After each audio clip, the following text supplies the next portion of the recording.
From Kern Government Television, welcome to this week's Kern County Board of Supervisors meeting, originating from the County Administrative Center located at 1115 Truxtun Avenue, Bakersfield, California. Kern County's vision is to create and maintain a customer-centered county government designed to garner the confidence, support, and trust of the people we serve. Today's Kern County Board of Supervisors meeting will convene momentarily.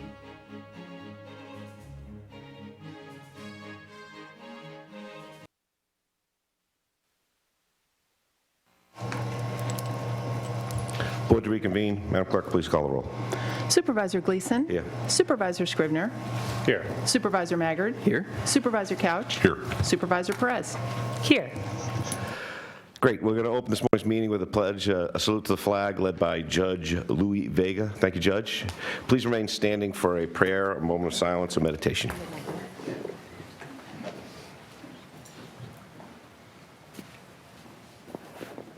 I pledge allegiance to the flag of the United States of America and to the republic for which it stands, one nation, under God, indivisible, with liberty and justice for all.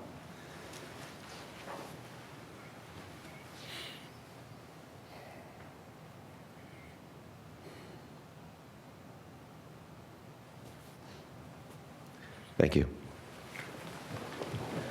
Thank you, Judge.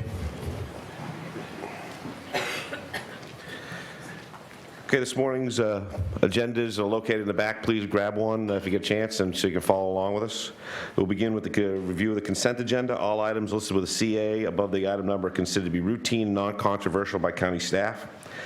Consent items will be considered first and may be approved by one motion if no member of the board or audience wishes to comment or ask questions. If comment or discussion is desired by anybody, the item will be removed from the consent agenda and will be considered in listed sequence for an opportunity for any member of the public to address the board concerning the item before action is taken. Starting on page 2 under resolutions, proclamations, item 1. Under departmental requests, aging and adult services 6 through 8. Agriculture and measurement standards, number 9. Airports, 10. Assessor recorder, 11. Auditor controller county clerk, 12. CAO's office is 16 and 17. County council is 19 through 20. Employers training resources, 21 and 22. Fire department is 23. Human services will be 25 through 29. Kern medical is 30 through 38. Mental health services, 39 through 53. Parks and Rec is 54. Sheriff's Department is 55 through 59. Any member of the public wish to pull any of these items off consent? Now's the chance. Seeing none, we'll bring it back to the board for vote and consideration. Motion on consent. Second. Please cast your votes. Motion is approved. All ayes. Brings us to item number 2, to proclaim June 24th, 2016 as Family Reunification Day in Kern County. Supervisor Perez. Thank you, Chairman. Motion on proclamation. Second. Please cast your votes. Turn your thing on. Excuse me, the motion is approved. All ayes.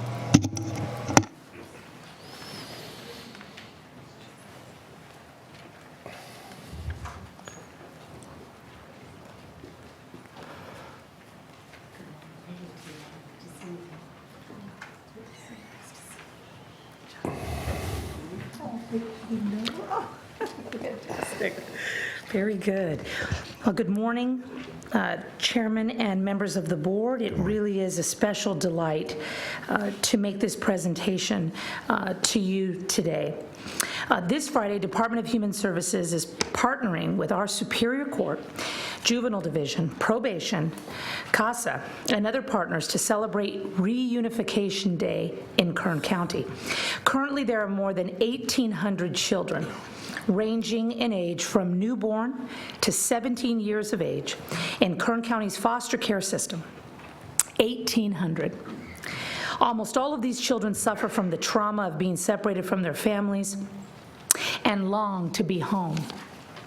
Reunification with their parents is the goal in many cases. Family Reunification Day is a time for celebration for the families that have overcome obstacles to ensure their children's safety is their #1 priority. Each year, hundreds of children are successfully reunified with their families. I would like to commend the Department of Human Services for bringing this proclamation forward, and I would also like to recognize their partner agencies along with the social workers, relatives, extended family members, foster parents, community partners, counselors, mentors, and advocates who all collaborate together to ensure that these Kern County families are healthier and stronger and in safe and loving homes. As you see, with us today is Judge Vega, along with our head of Department of Human Services, Dina Murphy, and others, T.R. Miracle from Probation, and the beloved Kathleen from CASA. I have been present for Reunification Day in Judge Vega's courtroom, and I have seen the human piece of what the statistics tell us is possible when parents work very hard to earn the right to be parents and to earn their children back. The human experience we have had is consistent with what we know the numbers and the data tells us, that parents, when they work hard and make a decision that they are going to give all they have to bring their children home, there are great benefits to be had, great opportunities, and we know endless, boundless capacity for their children. So it really is a privilege and an honor to proclaim today on behalf of the Board of Supervisors of the County of Kern, State of California, June 24th as Family Reunification Day in Kern County, and this recognition has been entered into the official board minutes. It is always a privilege and pleasure to see good, merited hard work rewarded with good benefits. So, Dina, the floor is yours. Thank you. Thank you, Supervisor Perez, Chairman Gleason, and members of the board. I'm Dina Murphy, your department head for Human Services, and I'm joined today with Coley Magali from CASA and T.R. Miracle, our Chief of Probation. Tom Corson isn't here, and I will have asked Judge Vega to say a few words in just a moment. As Supervisor Perez had mentioned, there are more than 1,800 children who are in out-of-home care through no fault of their own, because they've been abused or neglected, and we care for them. I'd like to tell you that about 68% of our families reunify in the first 12 months, which is a significant number, but that can only tell you how intense the services are.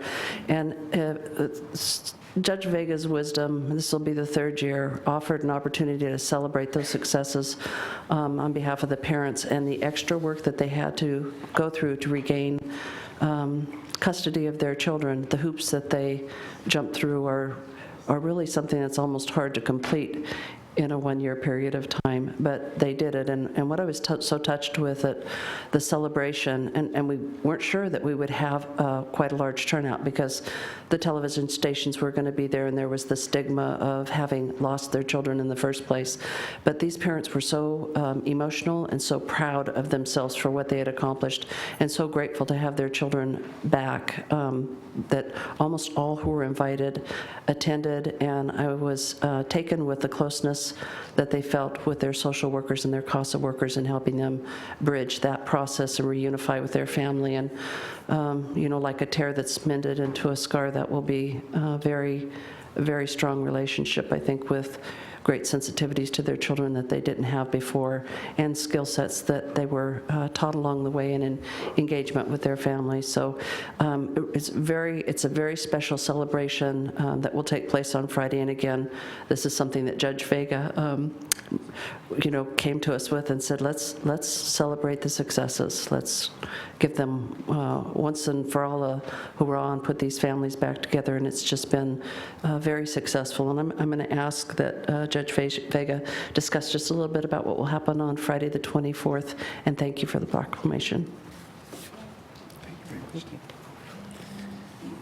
Well, first of all, thank you very much for taking the time to... Excuse me, Judge, would you state your name, please? Oh, yes. This is Judge Louis Vega, Kern County Superior Court. I'm the supervising judge at the Juvenile Justice Center. And the program is this Friday. It starts at 1 o'clock. It'll be at the East Bakersfield Veterans Hall. We started in Department J3, which was my court, and we outgrew that. Last year we were at East Bakersfield High School, and they were very generous in providing a space for us there, and now we've grown to where we need more space. This year we'll have at least 18 families, and we expect over 100 people altogether to be involved in it. So it's a recognition of success, and we think it's important to celebrate successes. And so the whole idea is to illustrate that this is a collaborative effort. It's not just somebody coming to court and then 6 months, 12 months, or 18 months later, it's over, and the children have either gone down one track or another. The children that end up in reunification, it's a recognition that the state of California, through the legislature, when it enacted this area of the law, determined that families are a fundamental interest. Children have a fundamental interest in a safe home, free from abuse, physical and mental, and free from homes that are sometimes, unfortunately, subject to substance abuse, and it's not good for the children to see that, or domestic violence. It's not good for children to see that. These things have long-lasting and sometimes indelible impact on these children. And through the cooperative efforts, through the provision of services that the departments, primarily the Department of Human Services and other agencies, governmental and private, through their collective efforts, we were able, in many cases, and those are very joyous events when we can say, this is your last day in court, and we'd love to celebrate with you. And this year, it's going to be on June 24th at the East Bakersfield Veterans Hall, and I'd really appreciate, again, this opportunity to address this esteemed board, and thank you very much. And now that'll conclude my remarks for now. Thank you, Judge. Thank you, Judge.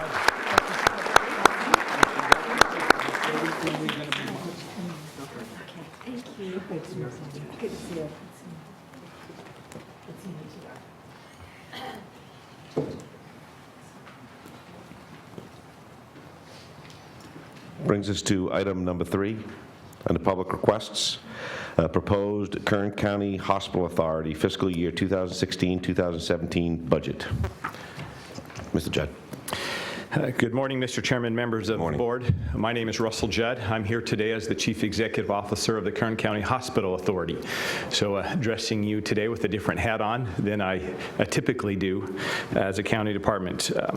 The ordinance that was instituted by your board that formed the Kern County Hospital Authority had a requirement that the Board of Supervisors approve the budget annually of the Kern County Hospital Authority following its approval by the Board of Governors. At the last meeting, the Board of Governors of the Kern County Hospital Authority approved that budget, and it is here today for your approval. I'll summarize the budget briefly. We anticipate next year from net patient revenue collecting approximately $195 million.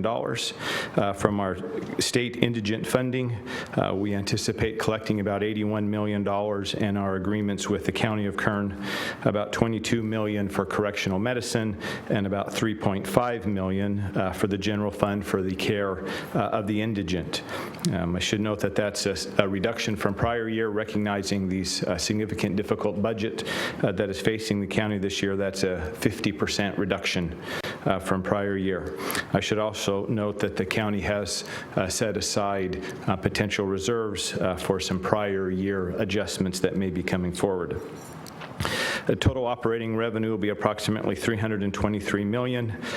Total expenses about $321 million, with approximate net gain of right about $2 million. Our cash, which is earnings before depreciation and amortization, is approximately $7 million. We've also submitted in our budget approximately $7 million in capital investments to replace aged equipment, new equipment, equipment and to improve the physical facilities at the hospital. Attached, of course, in your packet is the complete budget, including all the positions, and so we're here today requesting that you approve the Kern County Hospital Authority budget for fiscal year 16 and 17. I'll be glad to answer any questions or provide any clarification. Thank you, Mr. Judd. Please grab a seat. Let's open up for the public for any comments or questions from the public. Seeing none, I'll close the public hearing, bring it back to the board. Any questions from my peers? Thank Ms. you. Perez. Thank you, Chairman. Mr. Nyland, can we hear from you, please? Thank you, Supervisor Perez, through the chair. This is the exact same budget that was presented to the Board of Governors and adopted by the Board of Governors of the Hospital Authority. Our office has reviewed it and is in concurrence. Thank you, Mr. Nyland.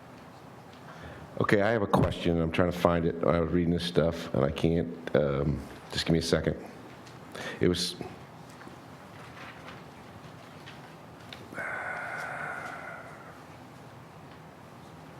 Other operating... Oh, no, that's not it.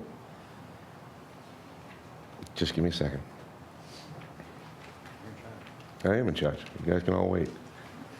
Okay, I'm trying to do the math, Mr. Judd. And this may take Mr. Cantu to answer the question. There was a bullet on page 2, the second bullet. No, the first bullet, the last sentence. I'm doing some math. Of the charge, $63 million, $51.6 million is intergovernmental transfers.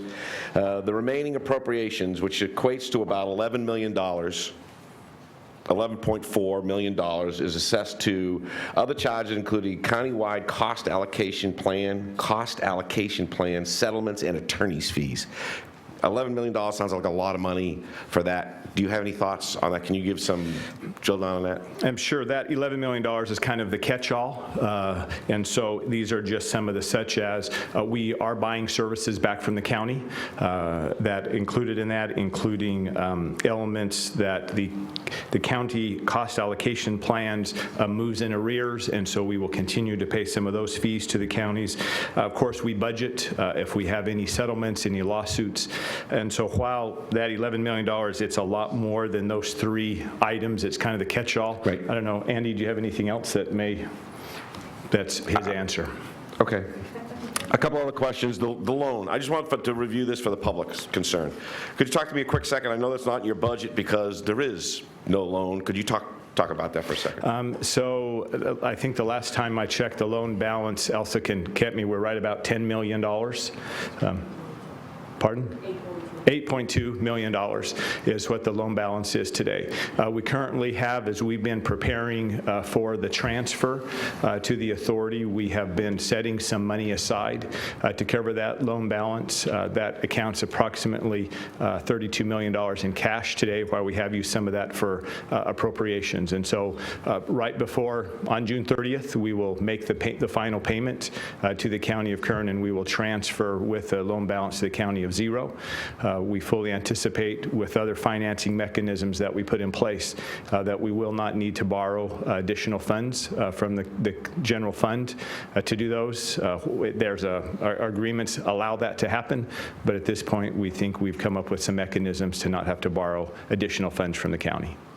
So when you came here 2.5, 3 years ago, we had a outstanding loan balance of $120 million, $125 million. Do you remember the number?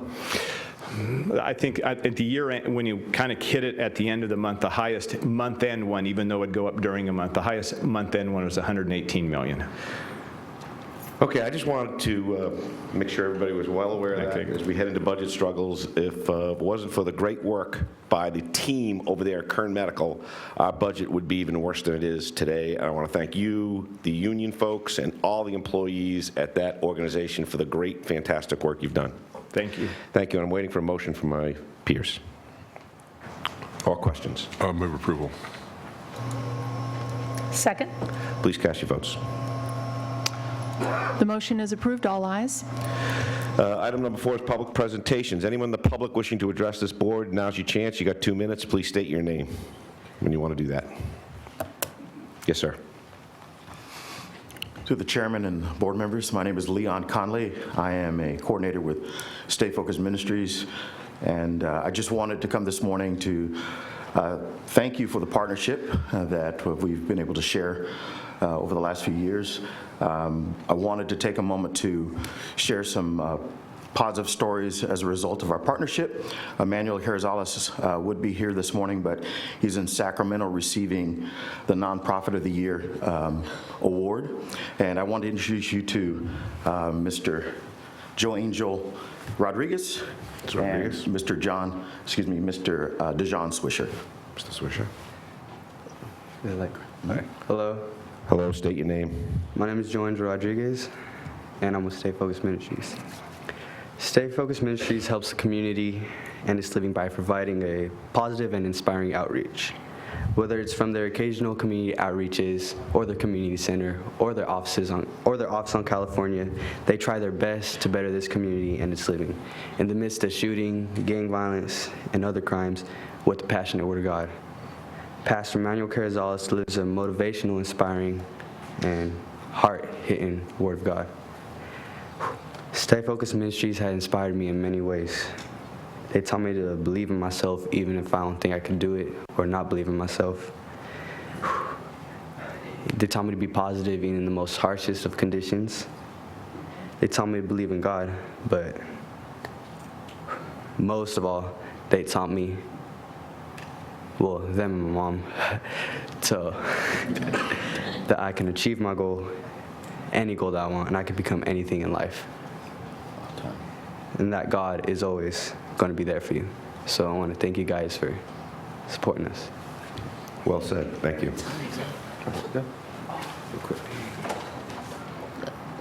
Deshaun, could you pull the microphone down just a little bit? Thank you. My name is Dejan Swisher, and I'm with Stay Focused Ministries.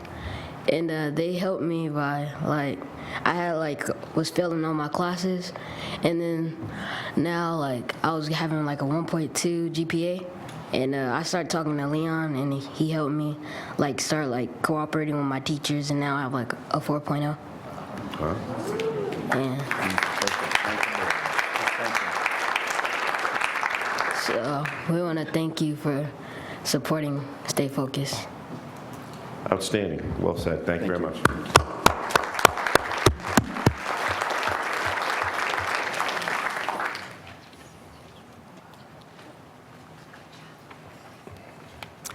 Good morning. My name is Liz Seelman. I'm here this morning to introduce myself. I am Southern California Edison's new Government Affairs representative. I will be the point person for the Kern County Board of Supervisors. I also manage some issues throughout Antelope Valley all the way up to the city of Bishop. But I wanted to put a face to the name. I will be reaching out to yourselves and your staff in the near future. But I wanted to formally introduce myself, so thank you. Nice to meet you. Thanks for coming in. Pleasure.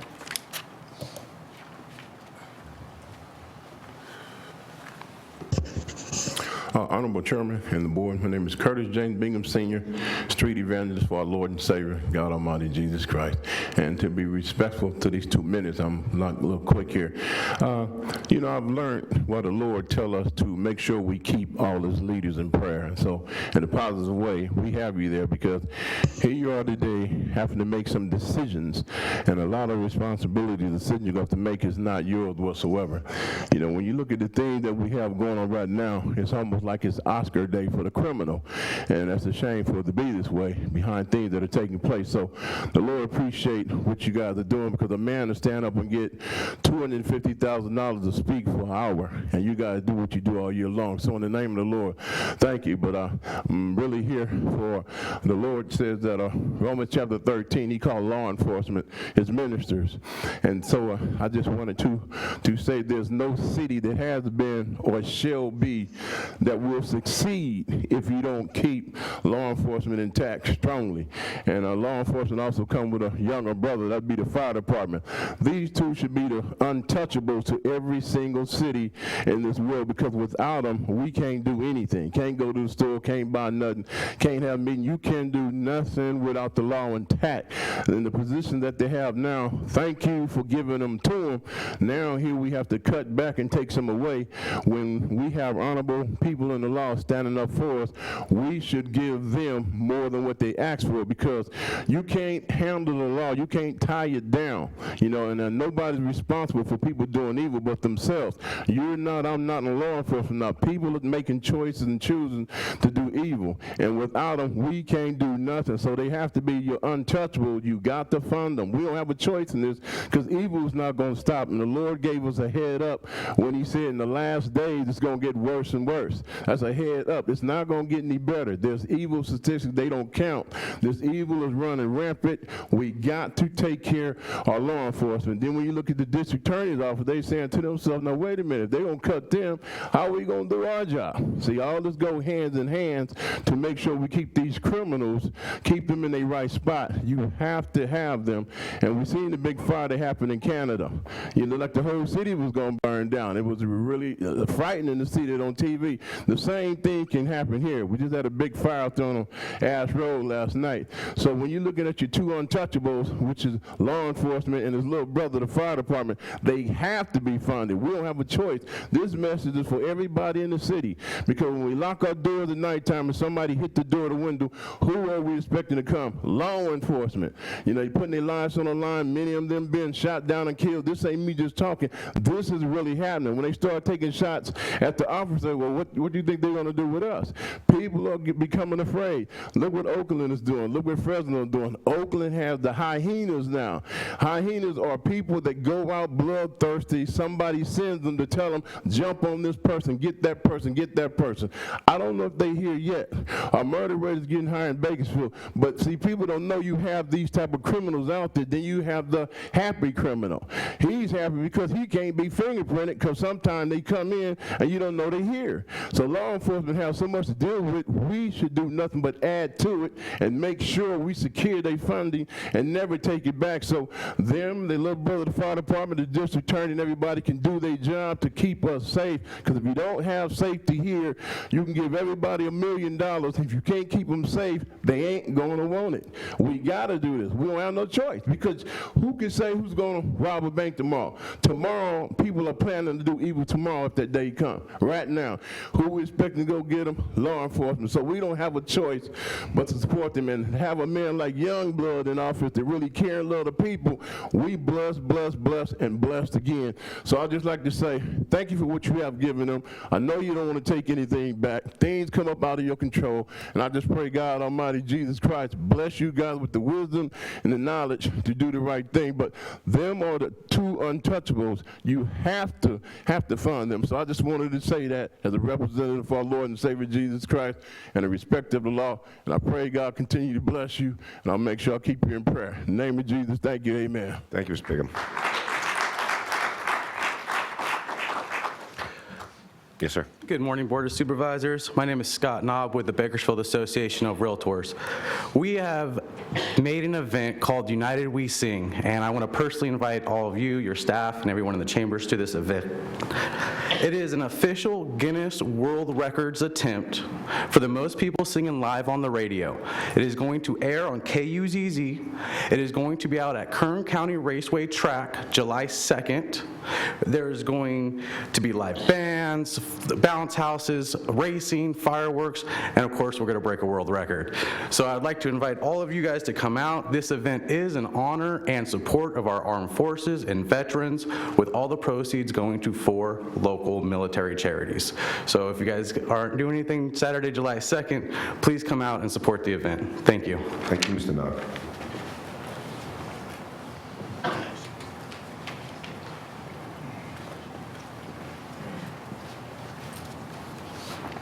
Good morning, Chairman and Board of Supervisors. I'm Terry Akawili from ADAKC, our local Alzheimer's Disease Association of Kern County. We are our only atmosphere like this in Kern County. We are helping the loved ones on the journey of Alzheimer's and dementia. We're a day program, social atmosphere, not a medical atmosphere. Very close on building our new building, but in the meantime, we still are fundraising and having a good time, always looking for the support from the community. ADAKC might be looking a little different because we just recently won the NOR Nonprofit of the Year Award. we're very proud of, and also the beautiful Bakersfield Award for the health category. For somebody so small to be up against so many big people in the community, like ADA-KC, we're very proud. So we thank everybody in the community for their support.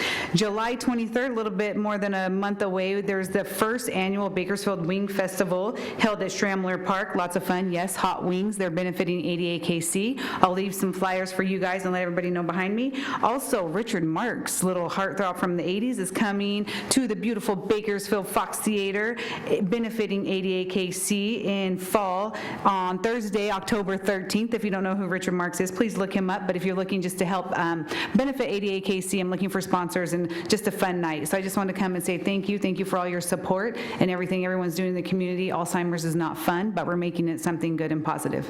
Thank you for always supporting us. Thank you, Ms. Alcalay.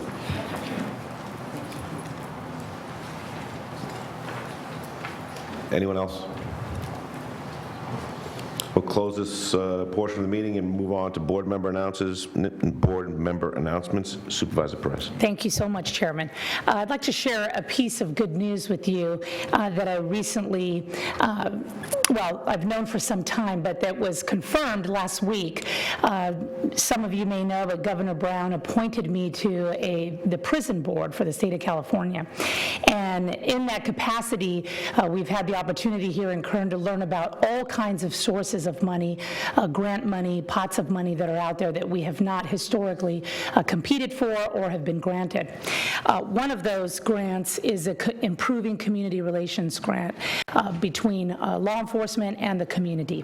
And so our BPD and a member of our group, rather, of formerly incarcerated, primarily African-American men that have been working with our BPD gang task force to target young men who are on the verge of being suspended or being kicked out of school and are on a path of destruction, to target them, to work with them in a holistic fashion, and to do that with the inclusion of law enforcement, in this particular instance, Bakersfield Police Department. And this group has been together and working together authentically and courageously for several years, and I have been so impressed and so touched by the nature of this relationship and its particular genuine nature that we came together, made a decision we were going to apply for some of this money. We knew it would be extremely competitive. There was only $6 million for the entire state of California for this particular grant, but we went ahead and asked for a lot of it because we certainly have our challenges and a lot of need to improve our community relations. And so I am so grateful, so pleased to announce that last week the board that I sit on was able to affirm $500,000 to Bakersfield Police Department to continue to encourage this relationship, to give them the tools and resources they need to improve community relations, but of course improve the lives of these young people who we know have so much potential if on a path to healthy relationship with law enforcement authority and are given opportunities to build skill sets. So I am so pleased that out of 46 applications that were submitted for $24 million, there was only, of course, $6 million. We're one of 8 that were approved, and of the total pot, we got 1/8 of it, beating out groups like Los Angeles Police Department and others that may get funded next go-round, and I hope that they do. But certainly this go-round, I am so pleased that BPD and this particular group is moving along the right path, getting the attention of the governor and the prison board, and being encouraged to the tune of $500,000. So I'd like to give that good news to you and thank all of the players that are involved in that. Of course, Lieutenant Mullins at the BPD, my hero, our Taxpayers Association, our superintendent of schools, the folks that are working together to break down silos and make sure that we're ensuring the absolute best capacity for those folks who are willing to make changes and work hard. So thank you. Thank you, Supervisor Perez. Great work. Seeing no more from the board, we'll move on to County Administrative Office, item number 13, proposed agreement for healthcare services, finance, and support with the Kern County Hospital Authority effective July 1st, 2016. Mr. Nyland. Mr. Chairman, members of the board, good morning again. Elsa Martinez from our office will handle this item. Good morning, Mr. Chairman and members of the board. This item is a request for your board to approve the proposed agreement with the Kern County Hospital Authority for healthcare services, finance, and support. The agreement will be effective July 1st to coincide with the transfer of Kern Medical Center to the Hospital Authority. The agreement has been structured to ensure that the transfer of ownership, maintenance, control, management, and operations of Kern Medical Center to the Hospital Authority will constitute an ongoing material benefit to the county and its residents. Consistent with the ordinance, the agreement provides for the Hospital Authority to provide medical services to the indigent residents. The county will provide access to the 91 health realignment in addition to a $3.4 million annual general fund contribution calculated and established pursuant to Section 17612.2 of the California Welfare and Institutions Code. As Mr. Russell mentioned, this is a reduction of $6.3 million from this current fiscal year. Under the agreement, the Hospital Authority may require an increase in the general fund allocation to address funding shortfalls with respect to providing medical care to the indigent residents and for capital expenditures. The county also agrees to pay the outstanding state liability for the governmental programs for the reporting periods ending in 2012 in an amount not to exceed $19 million. In addition, an outstanding liability for overpayment related to the neonatal intensive care unit is also included in the agreement, and the county will be responsible for paying the $527,962 outstanding. The Hospital Authority, subject to the approval of the Treasurer Tax Collector, may participate in the county's treasury pool and may obtain advances from the treasury pool. However, under this agreement, the county makes a commitment to make loans to the Hospital Authority to the extent it is necessary to repay the treasury loans prior to June 25th each fiscal year. The agreement also provides for the board to consider requests from the Hospital Authority for loans to cover cash flow shortfalls if needed. As Mr. Russell stated, it is not anticipated that the next fiscal year loans will be needed. The Hospital Authority will also pay and assume all liabilities and obligations incurred prior to the transfer by Kern Medical prior to the transfer of Kern Medical Center in accordance with the ordinance. The county guarantees due and prompt payment of all the assumed liabilities and obligations if the Hospital Authority is unable to make the payments, including the payment to the Kern County Employers Retirement Association for the employer contributions for the transfer employees and those hired within 24 months of the transfer. The Hospital Authority is required to execute a deed of trust conveying a first priority lien to the county on all the real property to secure all direct and indirect obligations under this agreement.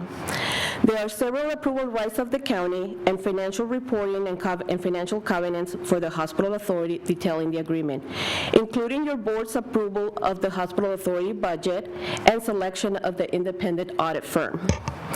At this time, we're recommending that your board approve and authorize the chairman to sign the healthcare services agreement with the Kern County Hospital Authority. This concludes my remarks, and I'll be happy to answer any questions. Thank you, Ms. Martinez. I'm sure we'll have some for you. Open up to the public for comments, questions. Seeing none, I'll close the public hearing, bring it back to the board for your thoughts.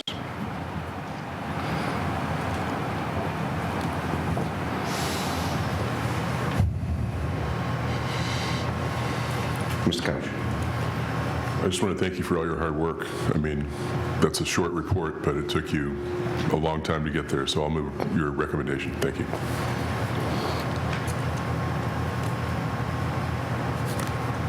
Second, and congratulations. Thank you. Please cast your votes. Motion is approved, all ayes. Great job, Elsa. Moving on to item number 14, fiscal year 2016-17 department program prioritization plans. Mr. Nyla. Mr. Chairman, members of the board, Nancy Lawson and the Assistant CAO will handle this item. Mr. Chairman and members of the board, this item is presented in conjunction with the fiscal year 2016-17 preliminary recommended budget.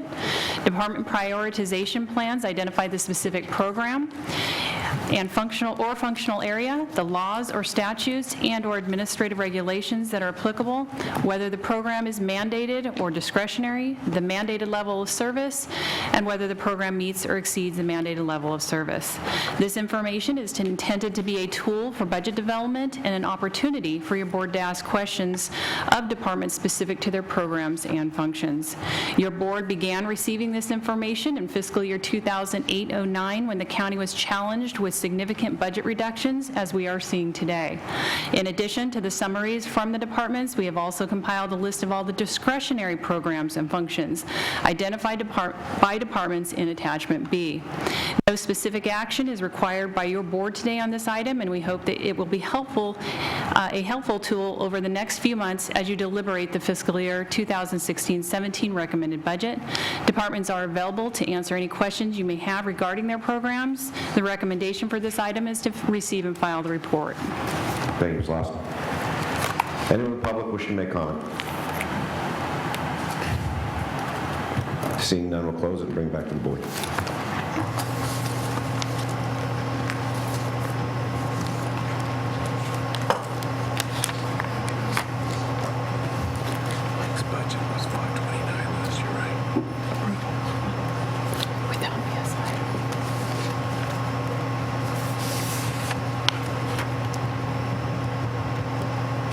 We need a motion to receive and file if there are no questions. So moved. Second. Please cast your votes. Motion is approved. All ayes. Thank you. Brings us to number 15, fiscal year 2016-17 budget discussion and proposed preliminary recommended budget to establish spending authority until final budget adoption in August 2016. Mr. Nyland. Mr. Chairman, members of the board, good morning again, and I apologize for the length of this presentation, but the material presented is of such significance that it deserves a lengthy discussion. So today we are presenting the 15-16 preliminary recommended budget that is required by the state's County Budget Act. The document before you today is not intended to be modified, as it provides only a temporary spending authority until budget hearings begin in the next fiscal year. Please remember this is a preliminary recommended budget. It is developed without final year-end fund balances and property tax revenue based on the final assessment roll by the county assessor. In our scheduled budget meeting in July, we will update our assumptions with those actual pieces of data. Today is one of a number of public budget discussions planned for the 2015-16 recommended budget, and my office, as always, will incorporate the recommendations and information that you present to us during this process.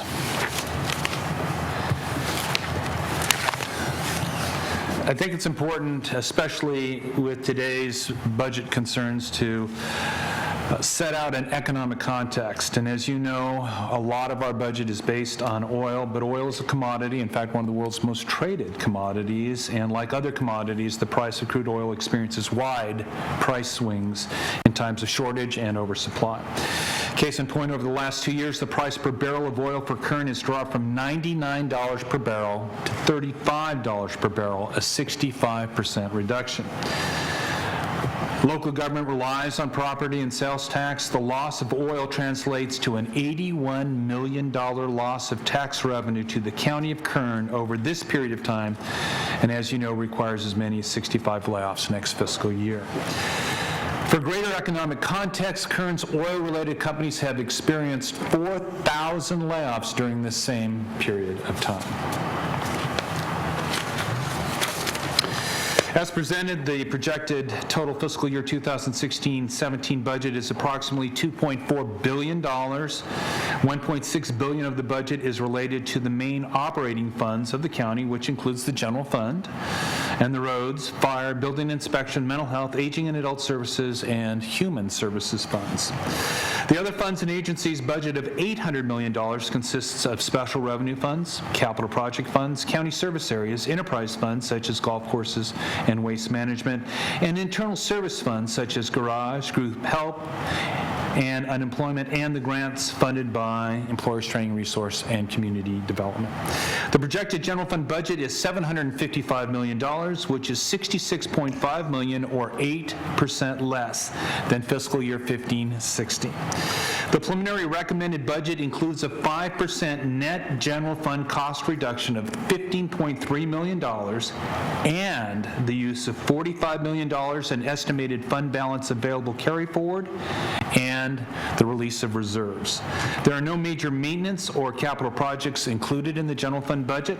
Most of today's discussion will focus on the general fund and fire fund budgets and respective service level impacts.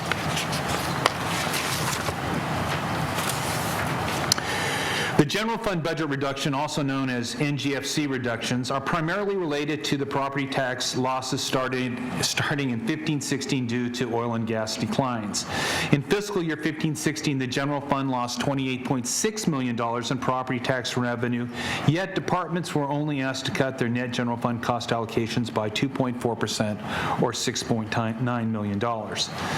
The estimated property tax loss for 16-17 is another $34.4 million, and departments have only been asked to cut another 5%, or $15.3 million, as we discussed. The total property tax loss is now estimated to be $63 million, and department reductions total $22.3 million, or 35% of the loss. The remaining percentage to be resolved is 65%, and that's resolved through a 5-year plan that will be discussed in detail in a few moments. This is a slide of discretionary general fund revenue and its history. Discretionary revenue is estimated at $328 million, which is a decrease of $44 million, or 11.8% from last fiscal year. This is the second year of property tax revenue declines as seen in the section of each blue bar, and that's the section of the bar at the lowest point. The reduction to the second section on the bar is in red, and it's primarily related to vehicle license fee in lieu of property taxes, and that has declined by $19 million over the past 2 years as a result, again, of oil and gas declines.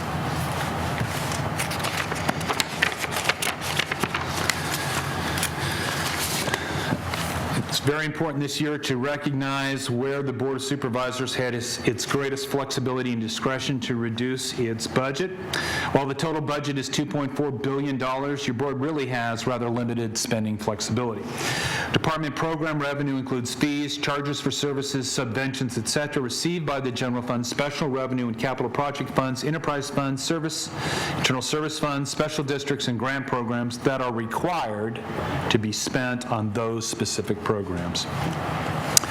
Your board has the most flexibility for the general fund, but even that is limited. County-wide discretionary sources are first obligated to pay for the required health and welfare mandated maintenance of effort contributions and other fixed obligations such as debt service payments, and that totals about $84 million. Your board has limited flexibility on $249 million for services such as the assessor, auditor, tax collector, clerk of the board, sheriff, probation, district attorney, etc. And your board has full flexibility on resources allocated to departments such as Parks and Recreation, Board of Trade, and Library, and that totals $40 million. This slide shows the history of the county's assessed valuation for the past 10 years. The top portion of each bar that is in blue is the percent of assessed value that is related to oil and gas properties, and the lower portion of the bar in gray is all other property taxes that are assessed. The assessor has estimated that the oil and gas roll will decline by up to $9 billion in value for fiscal year 16-17, and that is reflective of the percent decline from 21.8% in fiscal year 2015-16 to just 11.8% in fiscal year 16-17, and as you can see, it is the last year's the very lowest percentage of the total assessed valuation. The assessor does not indicate that there will be offsetting growth in the other tax rolls for residential and commercial property. The assessor's projections are not final, and and will be updated after July 1 when the final assessment roll for next year is available. These numbers will be presented to your board at the July 26 budget discussion meeting.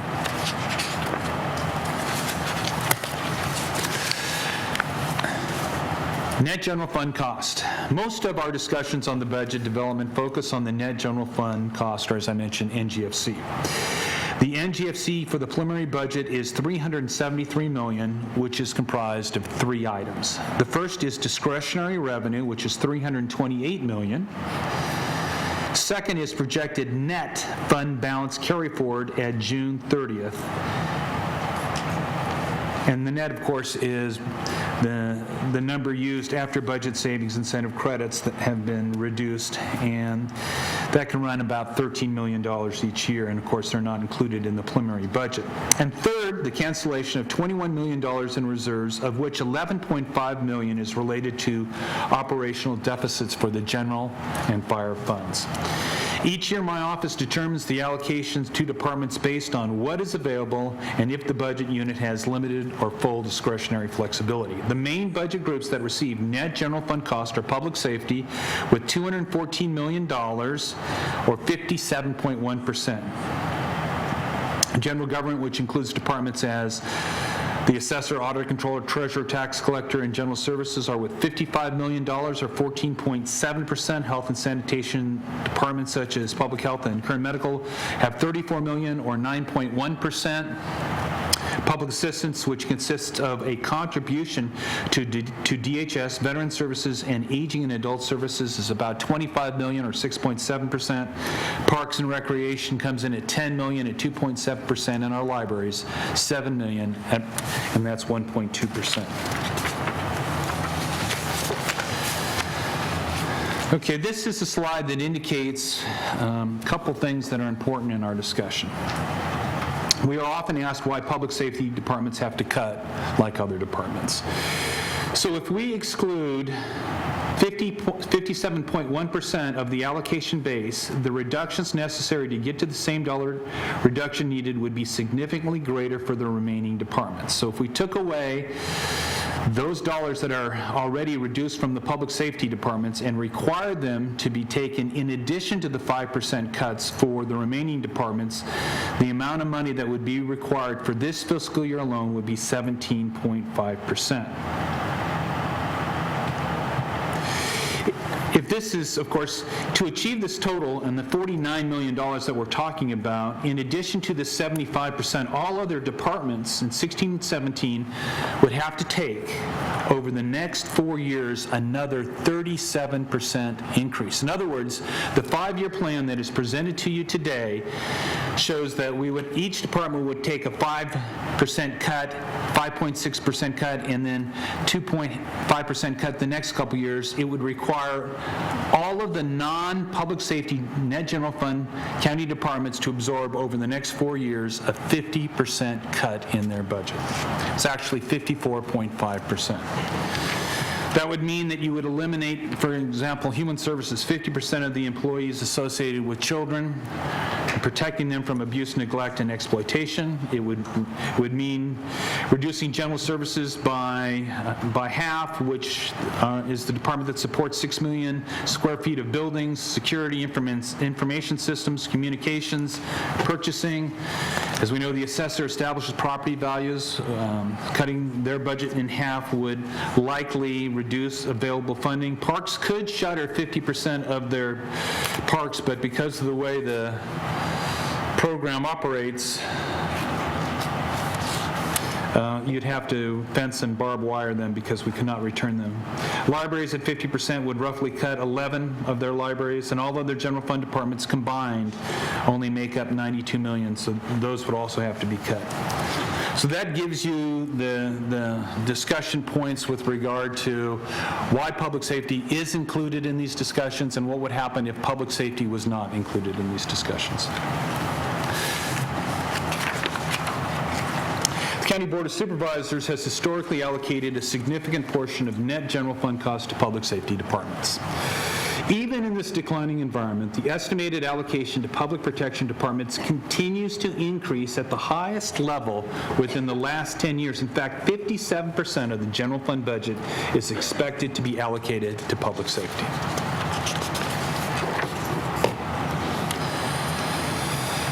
This is the second year the county is facing major budget challenges associated with the loss of property tax revenue due to the depressed price of oil.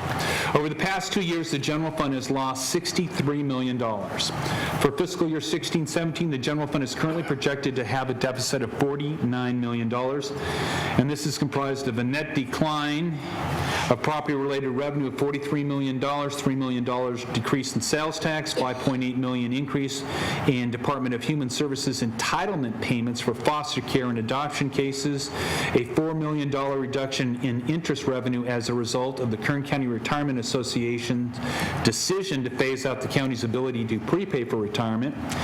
These negative impacts are slightly offset by a reduction of allocations to not-for-profit agencies by 50% and a 50% reduction to gang contracts. And finally, a reduction to the KMC contribution of $6 million. It is anticipated that most of the $49 million will be an ongoing resource loss for the county.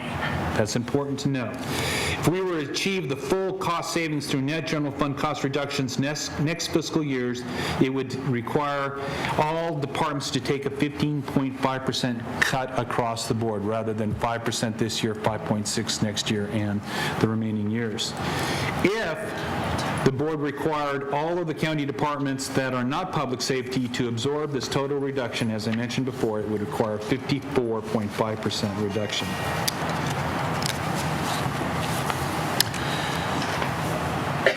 The budget plan for the general fund and fire funds will take its toll on the general fund reserves as well. Your board has been proactive in setting aside funds for various purposes over the past years that is now vital to the sustainability of services through a phased-in reduction plan. The preliminary budget recommends restricted reserves that have limited availability, such as reserves related to loans out to Kern Medical and the Department of Human Services, unrestricted revenues and designations, which include general reserve, expected to decline by $11.5 million to cover the operational deficits of the general and fire funds for a total of $53.8 million. The total reserves and designations would then total $139 million, which is $17 million less than 2015-16. A 5-year forecast, if the phase and reduction plans are followed, would result in total reserves of $83.2 million by fiscal year 2021, which is $73 million less than estimated for 16-17. The balance of the reserves will retain the 10% general fund reserve of $33 million.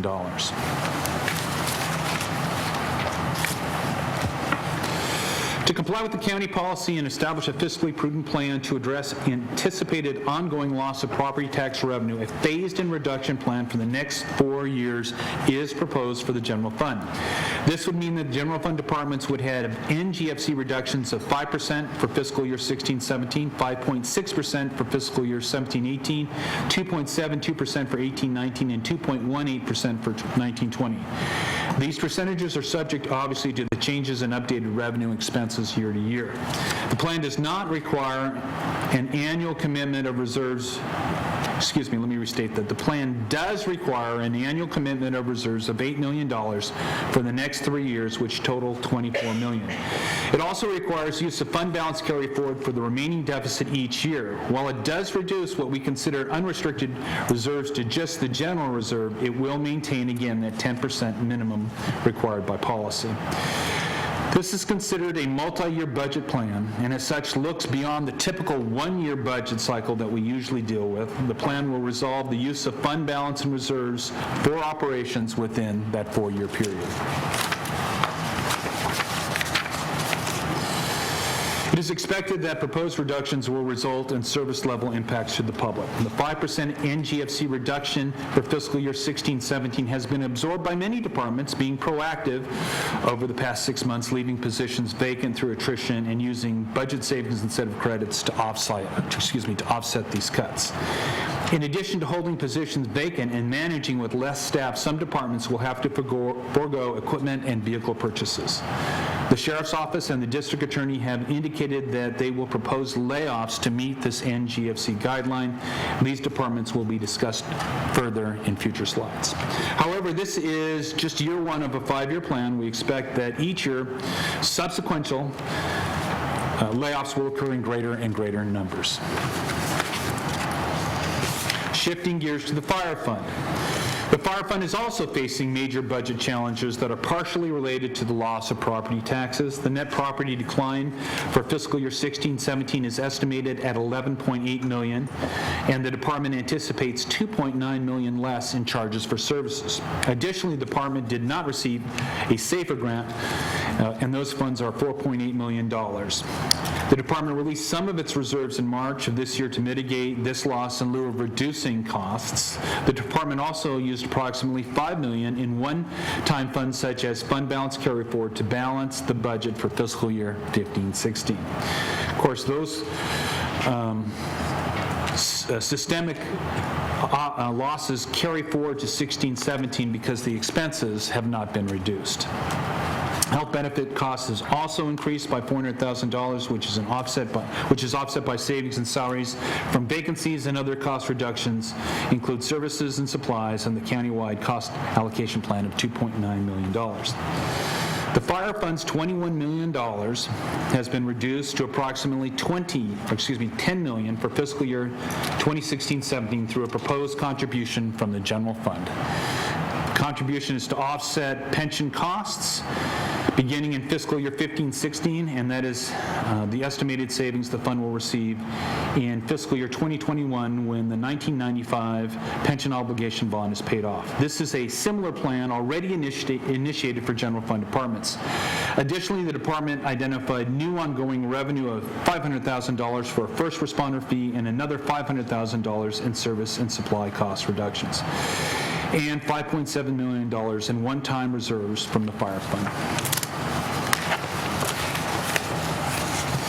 The Fire Fund is able to reduce the $10.5 million deficit further to an estimated $7.2 million as a result of closing Fire Station 13 in Golden Hills for $1.4 million in savings, eliminating 3 engineer positions at the Kern Airport for $548,800, implementing a hybrid staffing plan at the Keene Fire Station for $439,096, cutting the extra help and retirees effective in November for $305,158 in savings, and closing the Air and Wildland Division in November for a savings of $609,924. Excuse me.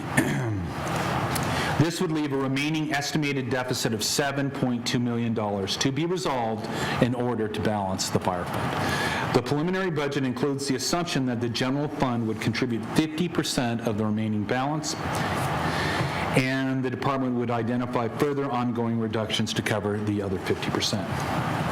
From a budget perspective, the Fire Fund will be an ongoing concern for the county unless costs are reduced to the resources available after the loss of the SAFER grant and property tax revenue declines. The use of one-time fund balance and reserves to maintain status quo spending is exacerbated by the fund's fiscal outlook and promoting an environment of reliance on the general fund resources to support its functions that it cannot afford. It is imperative that fiscal management of this fund include ongoing cost reductions. As the preliminary budget includes use of one-time funds to balance the budget, the ultimate amount the department will need to resolve on an ongoing basis is estimated to be $15 million. This amount may change based on final year-end fund balances and property tax revenue estimates. The fire department was unable to provide a balanced budget that mitigates the full amount of the deficit for this fund. My staff prepared a 5-year plan similar to that of the general fund that spreads the deficit over 4 years through phased-in budget reductions. This 5-year plan will commit as much as $30.9 million in general fund dollars to offset fire fund shortfalls, and also a commitment by the fire department to a 15% reduction in operational costs by 2021. The proposed plan also addresses the impact of additional resources or strategic costs in the fire fund. If the fire department develops ongoing operational cost reductions, the fire department can realize 100% of the savings within its operation, meaning a reduction in layoffs, brownouts, or two-man stations. If the fire department receives an unanticipated one-time revenue, for example, SAFER or fund balance available, or even property tax increases, the benefit will be applied 50% to the budget, the fire fund budget shortfall, and 50% to the general fund contribution. The amounts estimate in the 5-year plan assume very minimal changes in employee-related costs or revenue. Much has been said about the county having $271 million in reserves. Some are pointing to this number as a silver bullet to save the day, or worse, some sort of conspiracy to hide money. The county's comprehensive annual financial report is clear. It shows that in June 2015, the county had $271,900,000 in assigned and unassigned reserves. What is not clear to some is that not all of these funds are available to offset this year's budget shortfall. In fact, a significant portion of the plans for the general and fire fund rely on the use of the general fund's current reserves and designation accounts. Therefore, we will walk through the balances that reconcile to the county's CAFR that was prepared by the Auditor Controller and is dated June 30, 2015. So at the end of the fiscal year, the general fund had restricted or limited availability accounts totaling $72.4 million.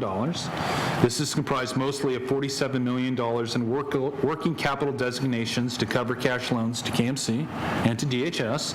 It also includes $60 million of designations for the retirement strategic plan, $6 million for tax litigation, and $1.2 million for the sheriff's aircraft maintenance as required by the financing agreement. There was also a balance of unrestricted or available funds to the budget of $58 million.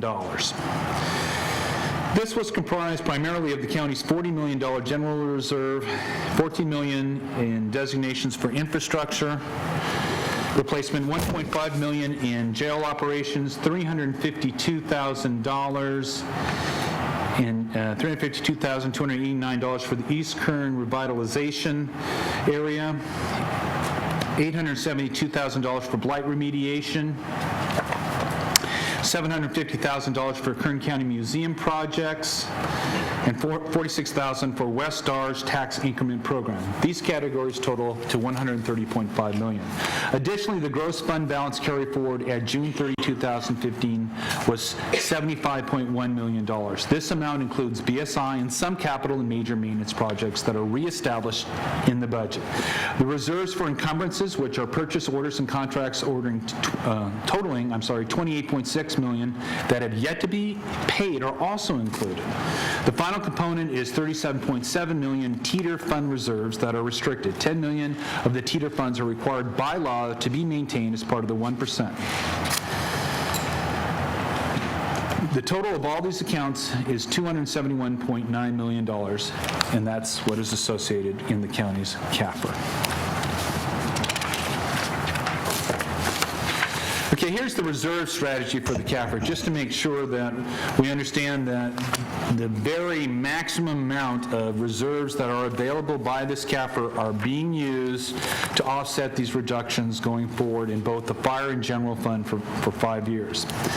So moving forward from June 30, 2015, the CAFR, $271.9 million at the top of the screen. As mentioned earlier, as required by the County Budget Act, the fund balance carry forward was allocated to the 2015 budget. The reserves for encumbrances, as we talked about earlier, to pay for your orders and services was also encumbered. The board approved the set aside of $26 million in reserves and designations from the fund balance carry forward that will be used to offset costs and shortfalls going forward, and the Teeter funds remain but are not spendable in the general fund. This leaves a balance of $156.5 million. The phase-in strategy, if it is followed, the general fund reserves will be reduced by $73 million to leave only the following balances in fiscal year 2021. $33 million for the general reserve, which is the 10% minimum by policy, $5.6 million in the tax litigation reserve. This year alone, we expended more than that. $26.6 million in the Department of Human Services cash flow reserve. $17 million in a Kern Medical Center general designation, and $1 million, as mentioned, as the sheriff aircraft designation. So in summary, the CAFR reports $271 million in reserves. After deducting all prudent elements, $73 million is made available, and all $73 million is already included in the budget plan you have before you today.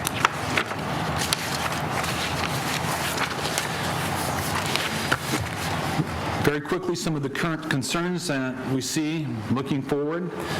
While this budget will balance both the general and fire funds in 2016-17, there is a long road to sustainability for both that will require discipline over a multi-year period. The assessor does not expect the price per barrel of oil to recover to the $99 per barrel values that we had just 2 years ago. The new jail opens in 2017-18, and despite the sheriff's ability to utilize existing staff, there are costs up to $5 million to provide medical and mental health care services in the new jail. The road fund is facing its own challenges with the reduction of the gas tax that has it looking for financial assistance from the general fund in 2017-18. The general fund will lose the final $4 million of the retirement prepaid discount eliminated by KSARA. And again, we are still uncertain if KSARA will be making any final assumption changes to the actuarial evaluation, which could have a dramatic impact on the ability of the budget to proceed. It is apparent that the county continues to face challenges, and continued fiscal discipline is not only the order of the day, but the order of the near future as well.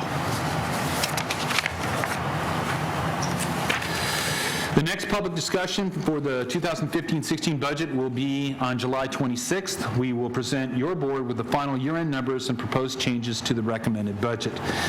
Then there will be a special meeting held on Monday, August 22nd here at 6 p.m.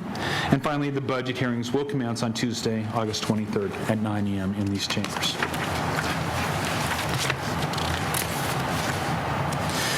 That concludes our brief overview of the budget for the general fund. At this time, we will begin the individual department discussions that have been scheduled for today. Many departments are holding positions vacant to meet the preliminary recommended budget levels and may have some significant service level impacts. 3 departments have indicated a major service level impact with potential layoffs and would like to address your board. The first department scheduled in this discussion is the Kern County Sheriff's Office. As a quick overview of their budget, the Sheriff's Office submitted a requested budget at $121,715,066, and the preliminary recommended budget is $114,854,634, or $6.8 million over the board-adopted net general fund guideline for 16-17. Through some budget development adjustments, the current outstanding balance is $6.3 million. This list does not include those reductions already made mid-fiscal year, including closure of the Ridgecrest Jail effective July 1, consolidation of Buttonwillow and Delano substations, consolidation of Boron and Mojave substations, reduction in staffing to East Bakersfield substation, vice and major violators units.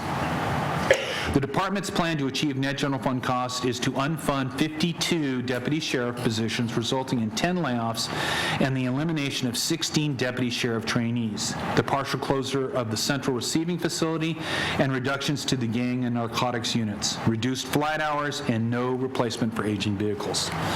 Alternatively, the sheriff office has a number of funded vacancies that could be held vacant to achieve the savings necessary to meet the net general fund cost guidelines without any layoffs. Currently, there are 25 detention deputy vacancies and 23 civilian vacancies of various classes that could be held vacant to achieve this guideline. While not an optimal long-term solution by any means, particularly with the opening of the new jail next fiscal year, the necessity for the department to begin recruiting, hiring, and training detentions officers, we do know that layoffs could be mitigated in the short term by holding these positions vacant.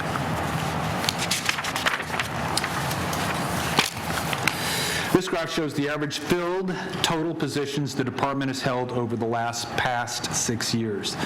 The department projects to fill 1,231 positions in fiscal year 2016-17, which is greater than all but one of the last 6 years. In the past 6 years, the lowest level of average filled positions was in fiscal year 2010-11. Mr. Chairman, this concludes my comments at this point in time. It would be appropriate for you to call the sheriff forward to make his presentation. Thank you, Mr. Miller. Sheriff.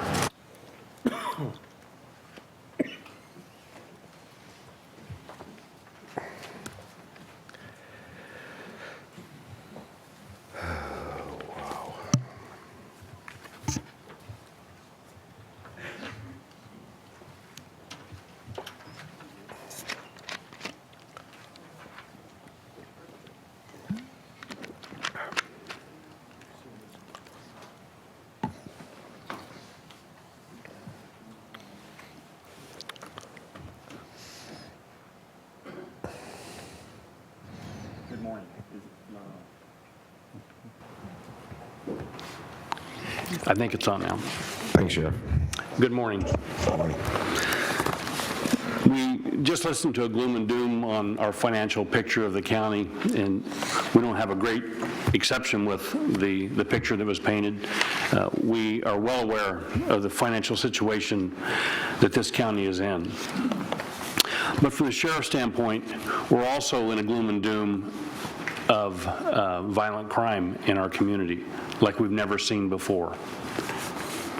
If you look at the first 6 months of 2016, our homicides are up 100%. Our forcible rate is up 40.6%. Our robbery with a firearm is up 124%. Assaults with a firearm is up 20%. Motor vehicle thefts are up 45.89%. These are unprecedented increases in violent crime and crime in our county like we have never seen. If you take the homicides, the assaults with a firearm, which are homicides that were just poor shots, and you take the assaults with a knife or cutting instruments, which are homicides which weren't completed, we're having one essentially every day, more than one every single day. When we have a shooting, it requires a staff to set up a perimeter and secure the perimeter for the detectives and to look for the bad guy, and that takes sometimes the entire shift. During that period, and I've sent this information to the board daily, there are up to 40 calls that penned in our county, some of which are forcible entry into a residence, which is the most personal thing that any of us can experience. It's also important that you understand the sheriff only has about 50% of the organization that is discretionary, where cuts can be made from. When you look at that number, the cut that the sheriff is getting is for the entire organization, or 100% of the organization, when only 50% is actually discretionary. I'll let the undersheriff talk for just a second on the adjustments that we are making in the upcoming budget. Good morning. I'm Undersheriff Rosemary Wall, and when we submitted our proposed budget in April, it was higher than what it is today, and the reason that it is lower now is because originally we anticipated that our new justice facility would be open this fiscal year that we're planning for today, fiscal year 16-17. And we have since learned that it's not going to open until September of 2017, so that will go into fiscal year 17-18. So we did back out just over $500,000 that we were expecting to spend this coming fiscal year, so that reduced our budget to the gap of the $6.3 million. And upon receiving the letter last Thursday about the CEO's recommendations on how we manage some of our shortfall, it was suggested suggested that we hold some of the detention deputy positions vacant for half a year because of the delay of the new justice facility. We're not going to need all those people on staff during this fiscal year. So we agree with that, and we would do what we would do is not hire half the staff that we plan to fill this fiscal year, which was 28 detention deputies that we would need to open the justice facility at 50%, and we would be able to maintain 10 positions of deputy sheriffs, and that would cause us to lay off the 16 that we currently have in the academy, that we funded for the academy. So we still have to take some cuts to achieve, if we're forced to fill that gap of 6.3 that we believe that we need to operate our department. So it would equate to 16 deputy positions that would be laid off throughout the organization. Some of the impacts that will occur with this budget is increase in overtime in shifts. Currently, deputy sheriffs and detention deputy sheriffs are forced to work overtime and have for several years. It would be no different than if each board member came to work every day at 8 o'clock and twice during the week you would be required to work over until midnight, only you would not know which days those are going to occur. That happens with regularity in both detentions and operations. We're suffering from officer fatigue from the forced overtime. The officers' morale has decreased. The mandatory minimum staffing holdovers have to occur because of the officer safety that's involved and the requirement by the Constitution to manage a jail. This takes a toll on the officers. It diminishes their proficiency mentally and physically. We also have reorganized and reduction in the gang unit and narcotic staff. Most of the homicides that you heard me talk about a few minutes ago, a large percentage are gang-related. Some of those homicides occur because somebody pulls into a neighborhood and a couple of gang members yell at them, ask them a question, and then kill them for no apparent reason. We are reducing the gang enforcement unit from 6 to 5 personnel. We're reducing narcotic staff from 7 to 6 countywide. We're eliminating the gang investigation unit, 1 sergeant, 2 senior deputies, and 1 deputy. We're eliminating the deputy assigned to the FBI Violent Crime Task Force. We're eliminating 2 deputies that are assigned to the Rural Crime Task Force. We're closing 1/3 of the central receiving facility, which is the downtown jail where booking occurs. With that closure, it vacates 91 beds. That requires a higher risk inmate on the electronic monitoring program that we've all seen in our communities. It's a higher risk housed at the Laredo minimum facility because of the classification of the inmate that we have in custody. It will increase the site and releases. It will increase the transportation cost between Laredo and the courts, as opposed from the central receiving and the courts. It will require early release of inmates for population management. There will be no foreseeable deputy sheriff academy. As you know, it takes approximately 18 months when we start the process to hire a deputy sheriff to the time that we hand them a set of keys and let them go to work. It's likely that the current attrition rate, which is 35 deputies a year, will increase. We've already laid off the professional or civilian staff down to the bare minimum where in substations there's 1 clerk doing the work of where normally 2. We've increased the mileage on the vehicles that we drive. We know that as we increase the life of that vehicle, the cost and the expense of maintenance goes up, and we believe that some of those vehicles go over the line where we're losing money by keeping the vehicle as opposed to purchasing or leasing new vehicles. We've reduced the patrol flight hours in the air unit 155 hours. We were flying 7 days a week every night, and we're now going to be flying 3. It's important that you understand that the night helicopter is the lifeline for the minimum staffing of deputies that are on patrol. When the helicopter comes in and lights the area, the bad guy almost always runs, which is what we want. We've reduced 2 personnel in the air unit. We've eliminated the hoist rescue, which is not mandated. We're going to revert back to using volunteer search and rescues for those rescues. We will be closing the Rosamond substation and combining it with the Mojave substation. This will cause potential future impacts. The response time, as we now know it, will be much higher.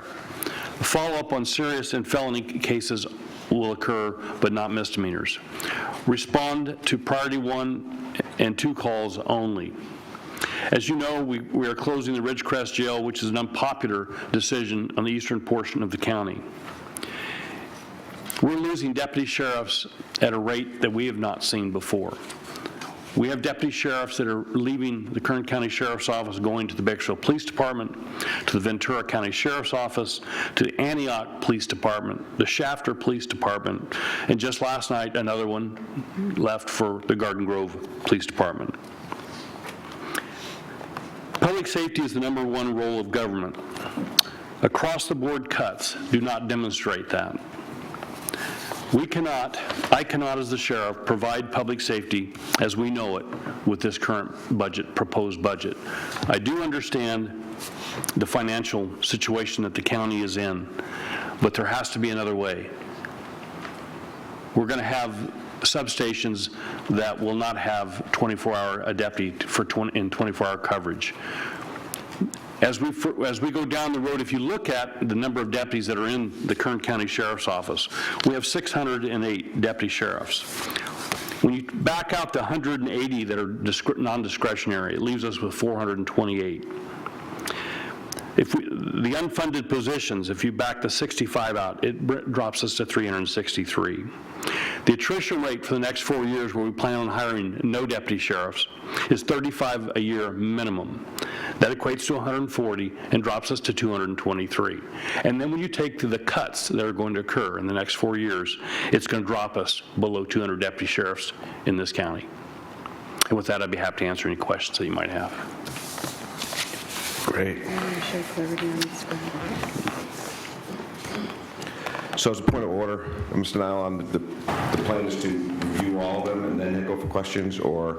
Mr. Chairman, members of the board, of course, it's at your discretion, but we do have the district attorney, the fire department, and public works ready to make their presentations as well. I think, Sheriff, I want to give you full satisfaction of this board. So what I'm going to do is ask the board, before we go to the public, if there are any specific questions we have for the sheriff. Then I'm going to bring the DA up, Ms. Green up, have her make her presentation. We'll do the same thing with the board, and then we'll have the fire department come up, make his presentation, and we'll ask questions. And then after our initial questions, we'll open the board, these comments for all 3 categories to, will that close your presentation at the end of the fire? And Mr. Chairman, after fire, the Public Works Department would like to come forward as well. Public Works, we'll get Public Works also. And then after Public Works, will that close your presentation? Yes, sir. And then we'll open it up for public comment and consideration for all issues, and we'll take them one at a time, and we'll go through them as best we can. So, if I could point one more thing out. Yes, please. Chart, since it's up there, we have taken an $8.8 million salary savings. That's a huge number. If you look at this graph, it's a little bit misleading. 2010 was when we laid off 40 detention deputies. If you look at the peak of 2013 and 14, that also includes 27 deputies that we got from a COPS grant that was not general fund dollars. So that line is a lot straighter than it might appear on the graph. Thank you, Sheriff. If you could kindly take a seat in the front, because we're going to get to a point where we bring you back and have a conversation. But now what I'd like to do is move to the district attorney, if she's available, to make her case. Remember, we had it out a lot further. Or, yeah, let's have. And Mr. Chairman, thank you. District Attorney Green, I would like to make that presentation well again, and it's very brief, and it's similar to what the discussion with the Sheriff's Department was. The District Attorney's Office requested a net general fund contribution amount of $18,922,249. while the preliminary recommended net general fund cost is $16,894,340. The preliminary recommended budget level for the DA's office will require the layoff of 9 deputy district attorneys and 2 DA investigators, and will not allow for the replacement of 10 vehicles. The department's submitted step-down plan proposed layoffs in lieu of holding current vacancies vacant, and in light of continued hiring by the DA's office. Layoffs are now likely the only way the department will be able to achieve the guideline in fiscal year 16-17. However, deleting all current vacancies could mitigate all but 3 layoffs. It is also important to note that the DA's budget is built with the use of $1.2 million in budget savings incentives or one-time funds. And that's, of course, in an effort to support ongoing departmental operations, and will, in all likelihood, result in additional layoffs in upcoming fiscal years.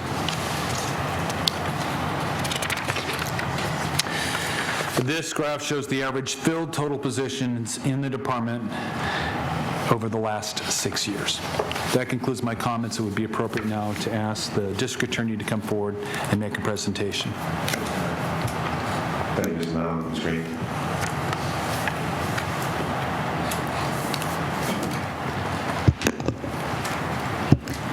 Good morning, Chairman Gleason, members of the board. As you just heard Mr. Nyland describe, the District Attorney's Budget Unit 2180 is actually $2 million over guideline, after being asked to take a 1% cut in January, a 2.5% cut in May, and another 2.5% cut in June.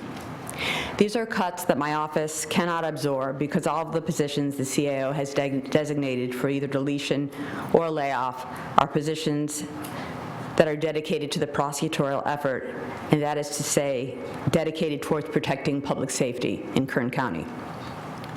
Meeting the guideline amount will cut back my attorney roster by 15%, taking us back in terms of staffing to 2008 attorney levels.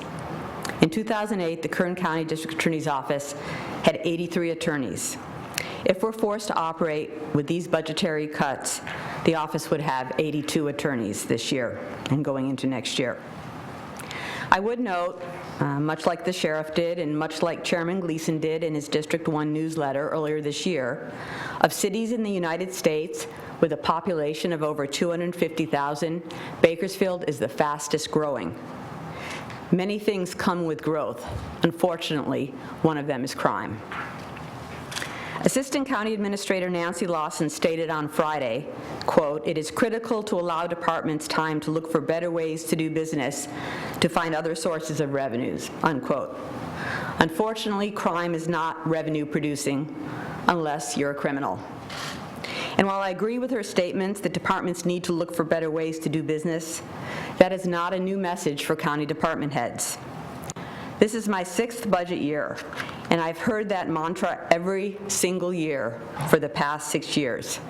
I've heard it, and I've taken it to heart. I could stand up here for the next hour and detail for you the efforts we've made in both the District Attorney's Office Criminal Division and the Kern Regional Crime Lab to tighten our belt, figure out how to be more cost efficient and eliminate waste. I, along with other county departments, are being told again, once again, to do more with less. But to put it in perspective in the public safety arena, we are being told to do this in an era that has seen the most sweeping changes in the criminal justice system over the past 35 years. This in a time that crime is exploding. I think the sheriff put it very aptly last week when he said, it's the worst time in our history to not provide services to the public. I'm here today to tell you I've asked my staff to do more with less every year. And every year they've responded beyond my expectations. We've deleted position after position. We've restructured. We've looked for more cost-effective ways to do things. Simply put, there isn't anywhere else to cut without our ability to effectively prosecute crimes being negatively impacted. The CAO's office made recommendations based on information available to them. However, they made those recommendations without meaningful analysis or input from us. I will be addressing each recommendation, beginning with the one that suggests we take $228,000 in BSI from the Kern Regional Crime Laboratory and put that towards the shortfall in the criminal division. First of all, I think it's very important for all of you to know that we presented a balanced budget to the CAO for the lab, and they are proposing changes that we do not agree with. We cannot do what they are proposing because we need to fill a programmer position and a criminalist position. The programmer is essential for two reasons, and as I indicated, our proposed budget did include funding for the programmer. With the implementation of the new case management system countywide, known as Tyler, we need the programmer to assist with that. Both our CAO analyst and IT have repeatedly stated in meetings that the district attorney needs their own programmer. But perhaps more importantly, we need the programmer to assist with software programs in the lab. If you recall, last year at the July budget meeting, I was before you discussing the need for a programmer, and the board was kind enough to allocate extra help money last year for that position. The biggest software program in the lab is Justice Track, which manages the daily workflow in the lab, accepts evidence, analyzes evidence, and releases reports.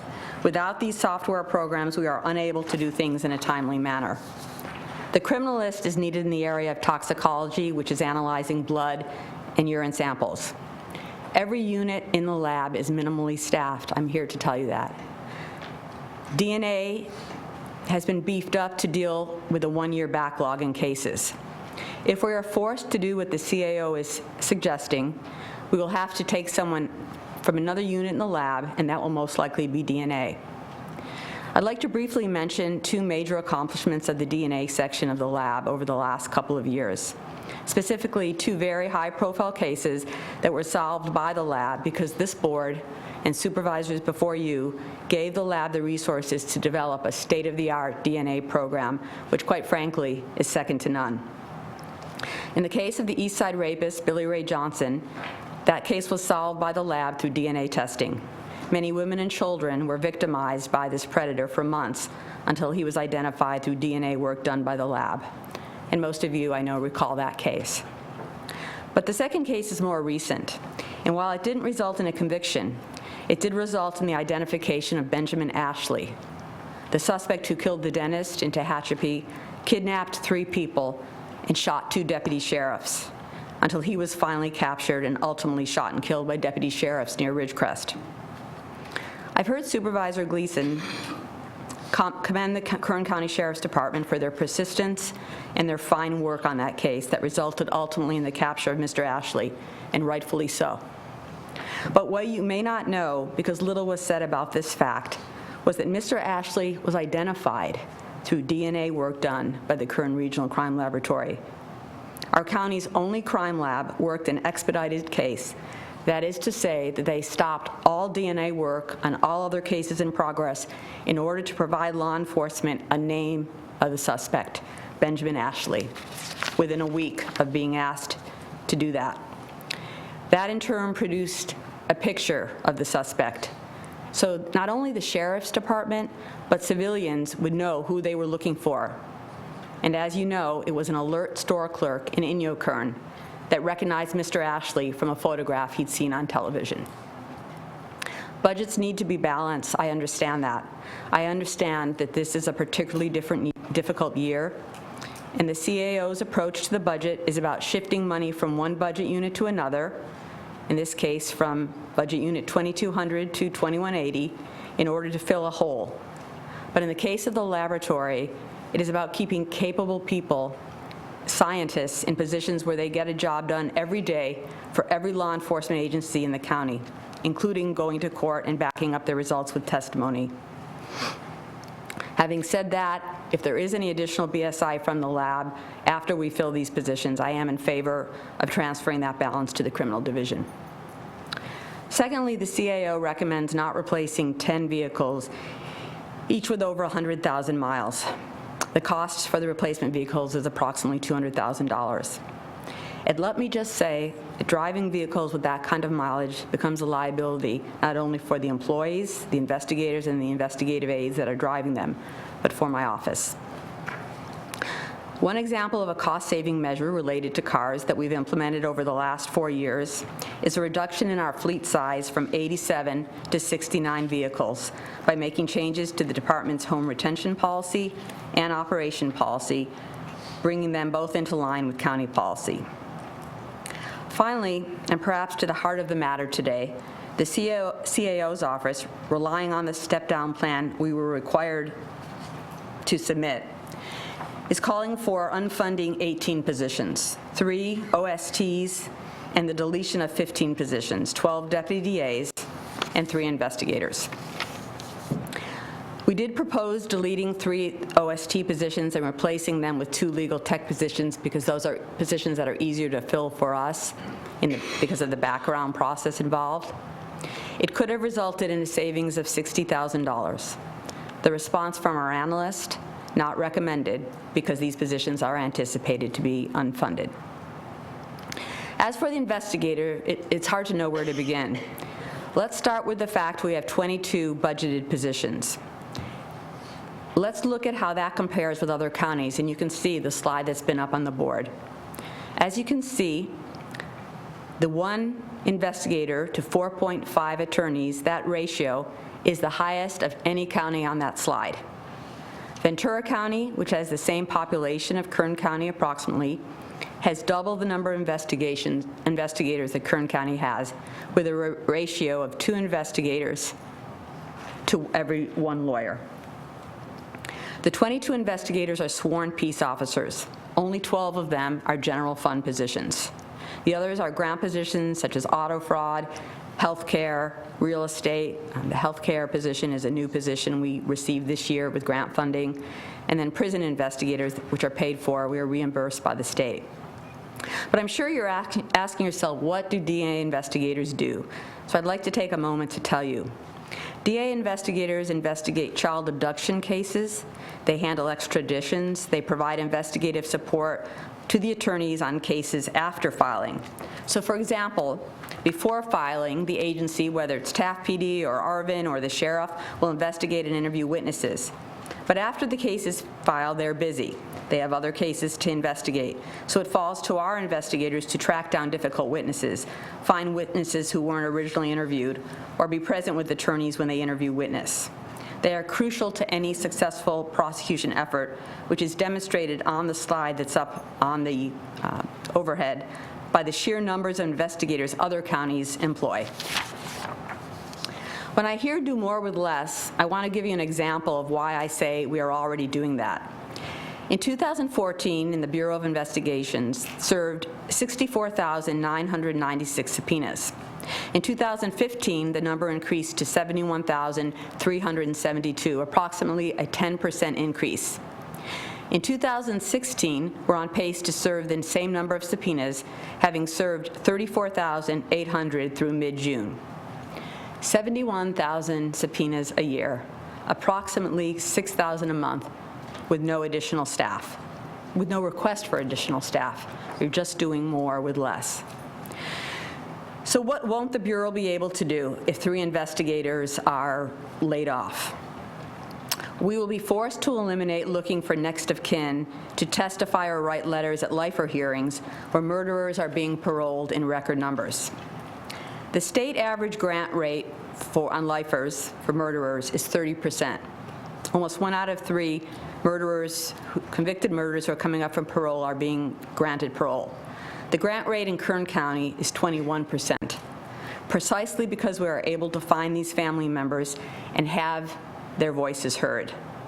And I'd like to share a recent example, actually from last week, of work that a DA investigator did on a lifer case. And this isn't an isolated example. It happens all the time in the office because we are able to do this type of work.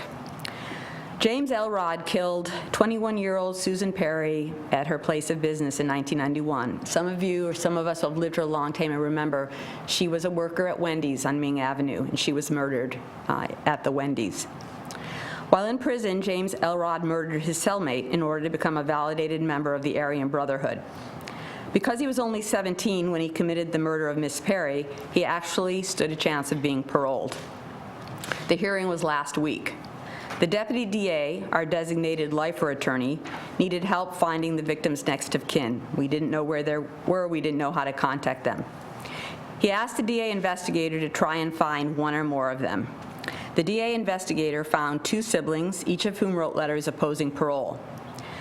By contacting them, we happened to learn that another brother of Miss Perry, who had been particularly close to her, killed himself on the 11th anniversary of his sister's death. This was additional information that was provided to the parole board, and last week parole was denied and Mr. Elrod will stay in prison where he belongs for at least another 7 years. We won't be able to provide investigative support in misdemeanor cases, in general felony cases, which include attempted murders, assault with a deadly weapon, burglaries, kidnapping, just to name a few. Child abduction cases have already been assigned as a collateral duty of the family violence investigator. We will also eliminate officer-involved shootings and in-custody death response countywide for the smaller police agencies. We currently respond to all the smaller agencies and handle those investigations. We will eliminate investigation of theft from county departments, as well as eliminating cell phone extraction and mapping. We will no longer be able to participate in special projects, do task force participation, and independent use of force reviews, such as we did in the David Silva case. Finally, we won't be able to do cold case reviews. Last Thursday, I sat in on a meeting with a family whose son was killed almost 2 years ago. The investigation was stalled. The family came to the Victims' March and approached me looking for answers, looking for justice. What I could and did do for them was to have an investigator assigned to help the investigating agency, have an attorney assigned to look at the case and assist the agency, and the family was so grateful for this assistance. It was like a lifeline for grieving families who have nowhere else to turn. Yet this is another something we won't be able to do. We won't be able to help families if the Bureau of Investigation is reduced by 3. One final note regarding the Bureau. In July of last year, 2015, we instituted a review of county and Bakersfield Police Department shootings for the first time ever. We will continue to do that because it's so important for so many reasons, not the least of which is transparency. But I wanted you to know, on this theme of doing more with less, that we have 3 lieutenants who are on call every day of the year. One of them is on call at least every day of the year, and they respond to every officer-involved shooting and certain in-custody deaths, an additional responsibility they've taken on. Last, but certainly not least, the unfunding of 15 attorney positions. I've already mentioned it will take us back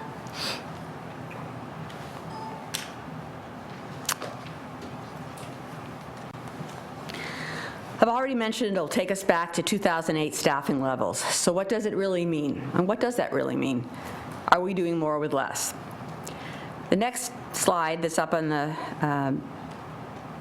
the overhead, I think, tells that story. In 2015, Kern County prosecuted 189 felony jury trials. As you can see from the slide, Ventura County did 98, and Fresno, a county with 15% more attorneys than Kern County, did 103.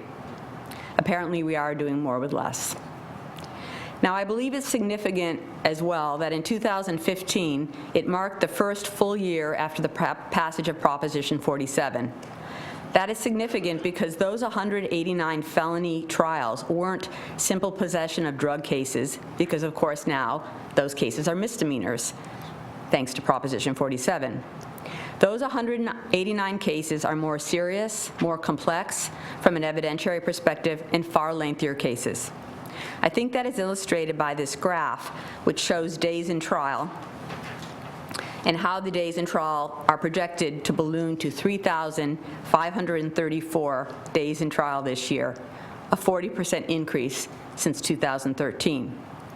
The cases that are going to trial now are murders, sexual assaults, robberies, attempted murders, cases of that type. As the sheriff mentioned, violent crime is increasing.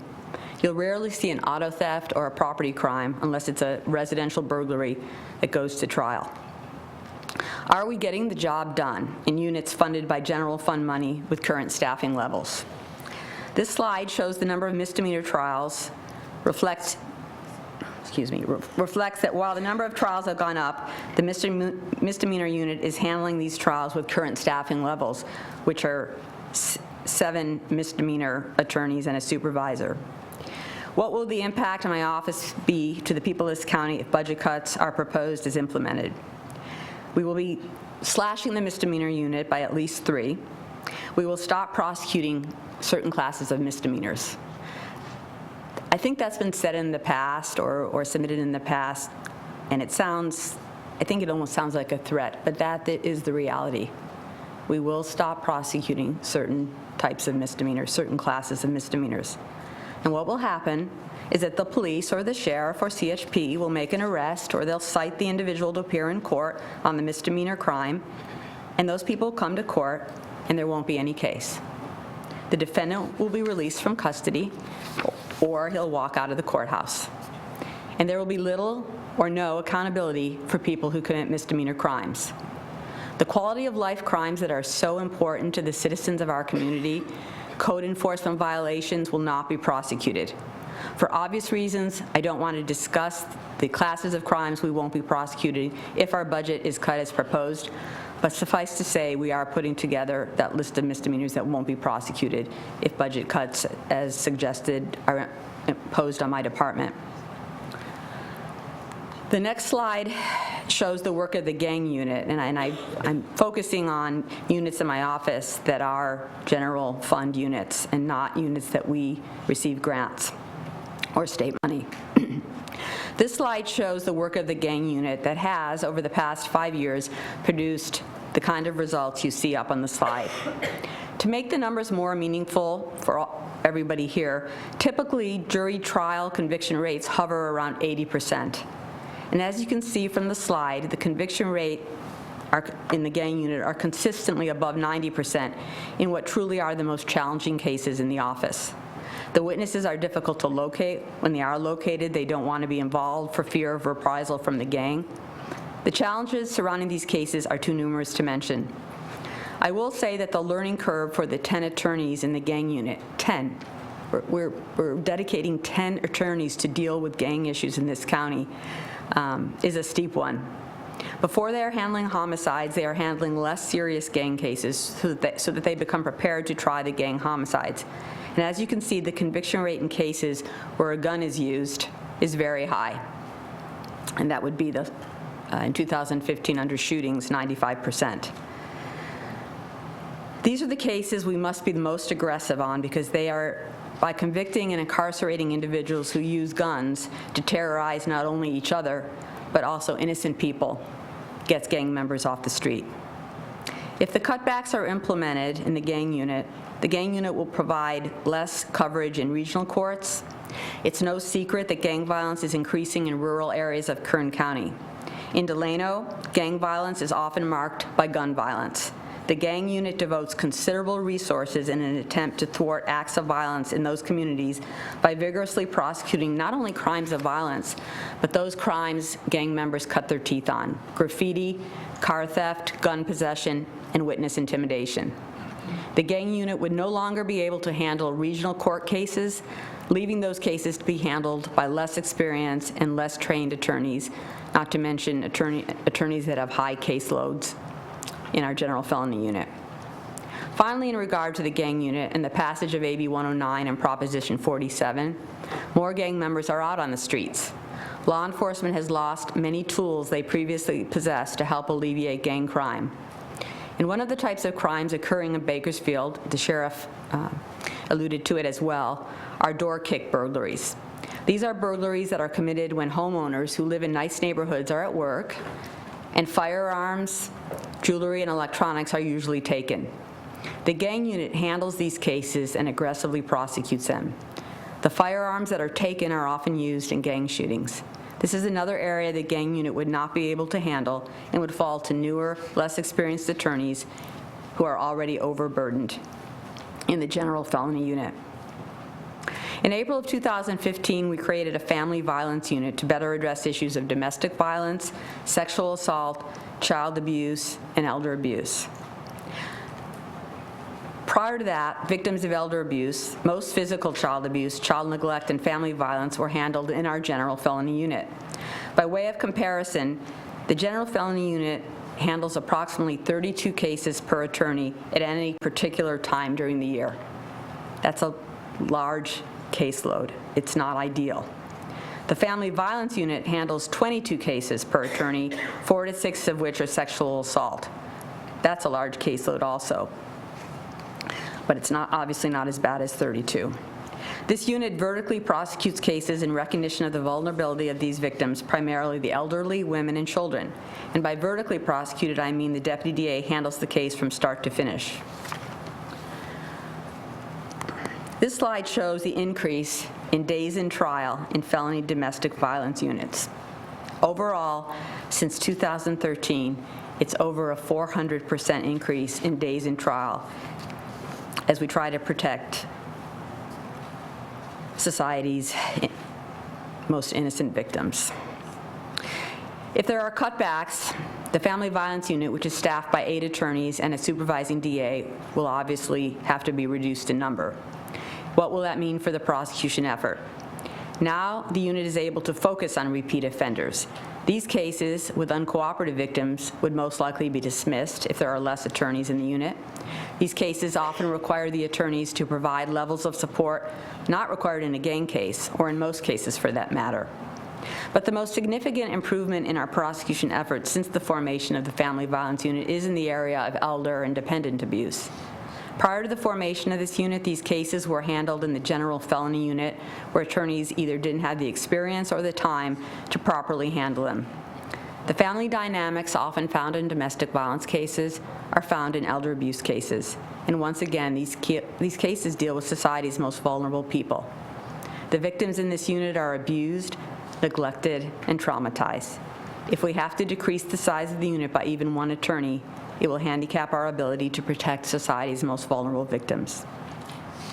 In the next fiscal year, we will most likely receive 900 requests for criminal filings, almost 3 a day, in the Family Violence Unit alone. Each one of these cases deserves attention because in our work, the domestic violence case you don't get to today, or the one that sits on your desk because you're too busy thinking you're going to file it tomorrow, that's the one that'll be tomorrow's headline when someone is killed by an angry spouse or an angry child. Filing decisions, plea bargains, should always be based on the evidentiary strength of the case, not a lack of resources. Finally, our homicide unit would be impacted by the proposed cuts. The last slide shows all the homicide cases, all of the homicide cases prosecuted by all units in the office, which includes the vehicular homicide cases, vehicular murders. It reveals a 45% increase of days in trial since 2013, and almost 100% increase last year if the projected days in trial figures for 2016 hold steady.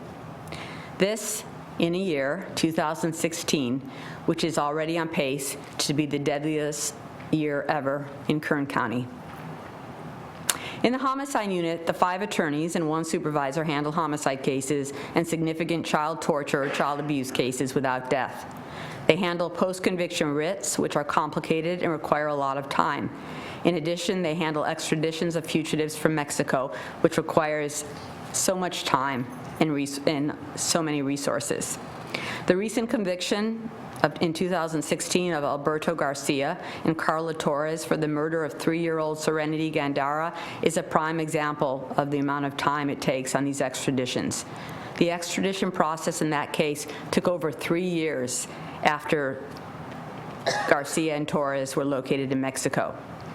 The impact to the homicide unit, if we have to take 1 or more attorneys out of that unit due to unfunding positions, is that they no longer will be able to assist law enforcement with unsolved cases, much like I described with the investigators.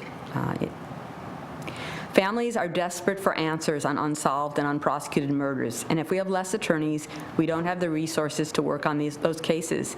We don't have the resources to meet with the law enforcement agencies and with the families. You and the public doesn't see the kind of work we do on those cold cases. Nobody really does except the families. And sometimes we get lucky and a case is solved or enough evidence is brought forth that does allow us to pursue the case in court, to pursue justice. I'd like to close by telling you about one case in particular. In 2010, a young child was murdered in his home in Boron. The case went unsolved for years until the DA's homicide unit was forwarded an email in 2014 from the family requesting that the case investigation be reinitiated. They didn't send the email to the Sheriff's Department. They sent it to the DA's office. Much work was done on the case by a homicide prosecutor in my office and a newly assigned sheriff detective. In 2014, a case was filed against the two people responsible for the child's death, and both defendants have recently pled guilty. Cases such as this serve as a reminder to all of us that you can't put a price tag on justice. These are the types of things we won't be able to do if our budget is cut in the way that has been suggested. I've often said, and I'm sure all of you have heard me say over the last 6 years, that public safety should be government's #1 priority. It has to be. People want to feel safe in their homes, at work, wherever they're spending their free time, and they want their children to be safe at school. No one really thinks about criminalists in the lab or DA investigators in the field or deputy DAs in the courtroom and what they do on a day-to-day basis. People don't worry about prosecutorial resources until crime touches their lives. And when it does, we are there to help them get through the most minor of cases and some that are so unimaginable that they defy description. As I've said today, I recognize that these are difficult times for our county. I know that all of you have very difficult decisions to make, but whether difficult or not, I'm asking you to continue to make public safety your priority. The citizens of our county deserve no less. Thank you, and I'm available for questions as well. Thank you, Ms. Green. Before we move on, I'll just give a quick, any board member wishing to have any media questions? We'll have another bite at that apple later, but I don't know if there was something you wanted to talk about now. Okay. I wanted to thank you for Benjamin Ashley work, and you're right, I didn't know he was ID'd by your department. Good job. Thank you. Ms. Green, if you could have a seat, we're going to get back to you in a little bit, but we need to get everybody a chance to comment, and I believe that Mr. Nyland, you want to talk about the fire department, make your presentation on the fire department? Mr. Chairman, members of the board, I do. Just 1 second, please. There we go.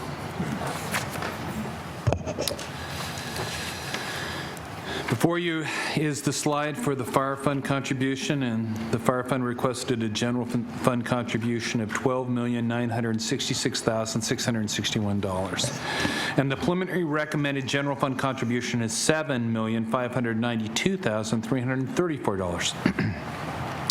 As previously mentioned, $3,988,933 of the general fund contribution is recommended to offset the pension cost increases the department has experienced, while the remaining portion of the contribution is for operations. On the slide, you'll see the actions required in the preliminary recommended budget to bring the deficit from $21.1 million to $7.2 million, including the use of $5.6 million in one-time designations, a reduction to services and supplies, a preliminary estimate of $500,000 in revenue for a first responder fee set to be brought before your board in the coming months, elimination of overtime related to closing Seasonal Fire Station 13 in Golden Hills, elimination of 3 positions used to staff the aircraft rescue function at the Kern Airport, hybrid staffing at Fire Station 11 in Keene, and the elimination of extra help associated with rehired retirees, elimination of extra help used for staff for the Air and Wildland Division, and that leaves $3.988 million in the for general fund contribution to pension cost increases. This leaves a remaining deficit of $7,206,801. This deficit is proposed to be split 50-50 between the fire fund and the general fund. In fiscal year 2016-17, it is preliminarily recommended that the general fund contribute $7.5 million to the fire fund, while the fire fund will have to reduce its operations by $7.3 million through the items on the previous slide, plus 30 layoffs. Alternatively, the fire department could mitigate all layoffs by reducing overtime by approximately 25%, though this would be subject to labor negotiations. Therefore, the only way to ensure the department is able to maintain a balanced fund is to initiate layoffs. This is year one of a 5-year strategy that will commit nearly $31 million in general fund dollars and will require the department to scale back ongoing costs by only $14.7 million, with the final goal to have the fire department become self-sufficient. With the plan my staff has created, we believe this is an equitable approach and one that mirrors the long-term plan your board approved for the general fund, and one that mitigates some impacts placing the general fund in additional peril. This then concludes our remarks. Mr. Chairman, it would be appropriate to ask the fire chief for his comments. Thank you, Mr. Howard. Chief. Chairman Gleason, members of the board, good morning. I'd like to talk about the reductions to the fire department and the impacts on public safety, our citizens, and our firefighters throughout the county and the state. And when I mention the state, I can tell you right now that we have nearly 50 firefighters out of county fighting major wildland fires. And why is that important? Because if we have a major wildland fire here in Kern County, those other fire agencies are going to be helping us. The 5th year of drought that we're entering, the tree mortality, I can tell you June has been one of the busiest months in the Kern County Fire Department for initial attack wildland activity. Next slide. So where we're at in the current fiscal year and the reductions that we've made.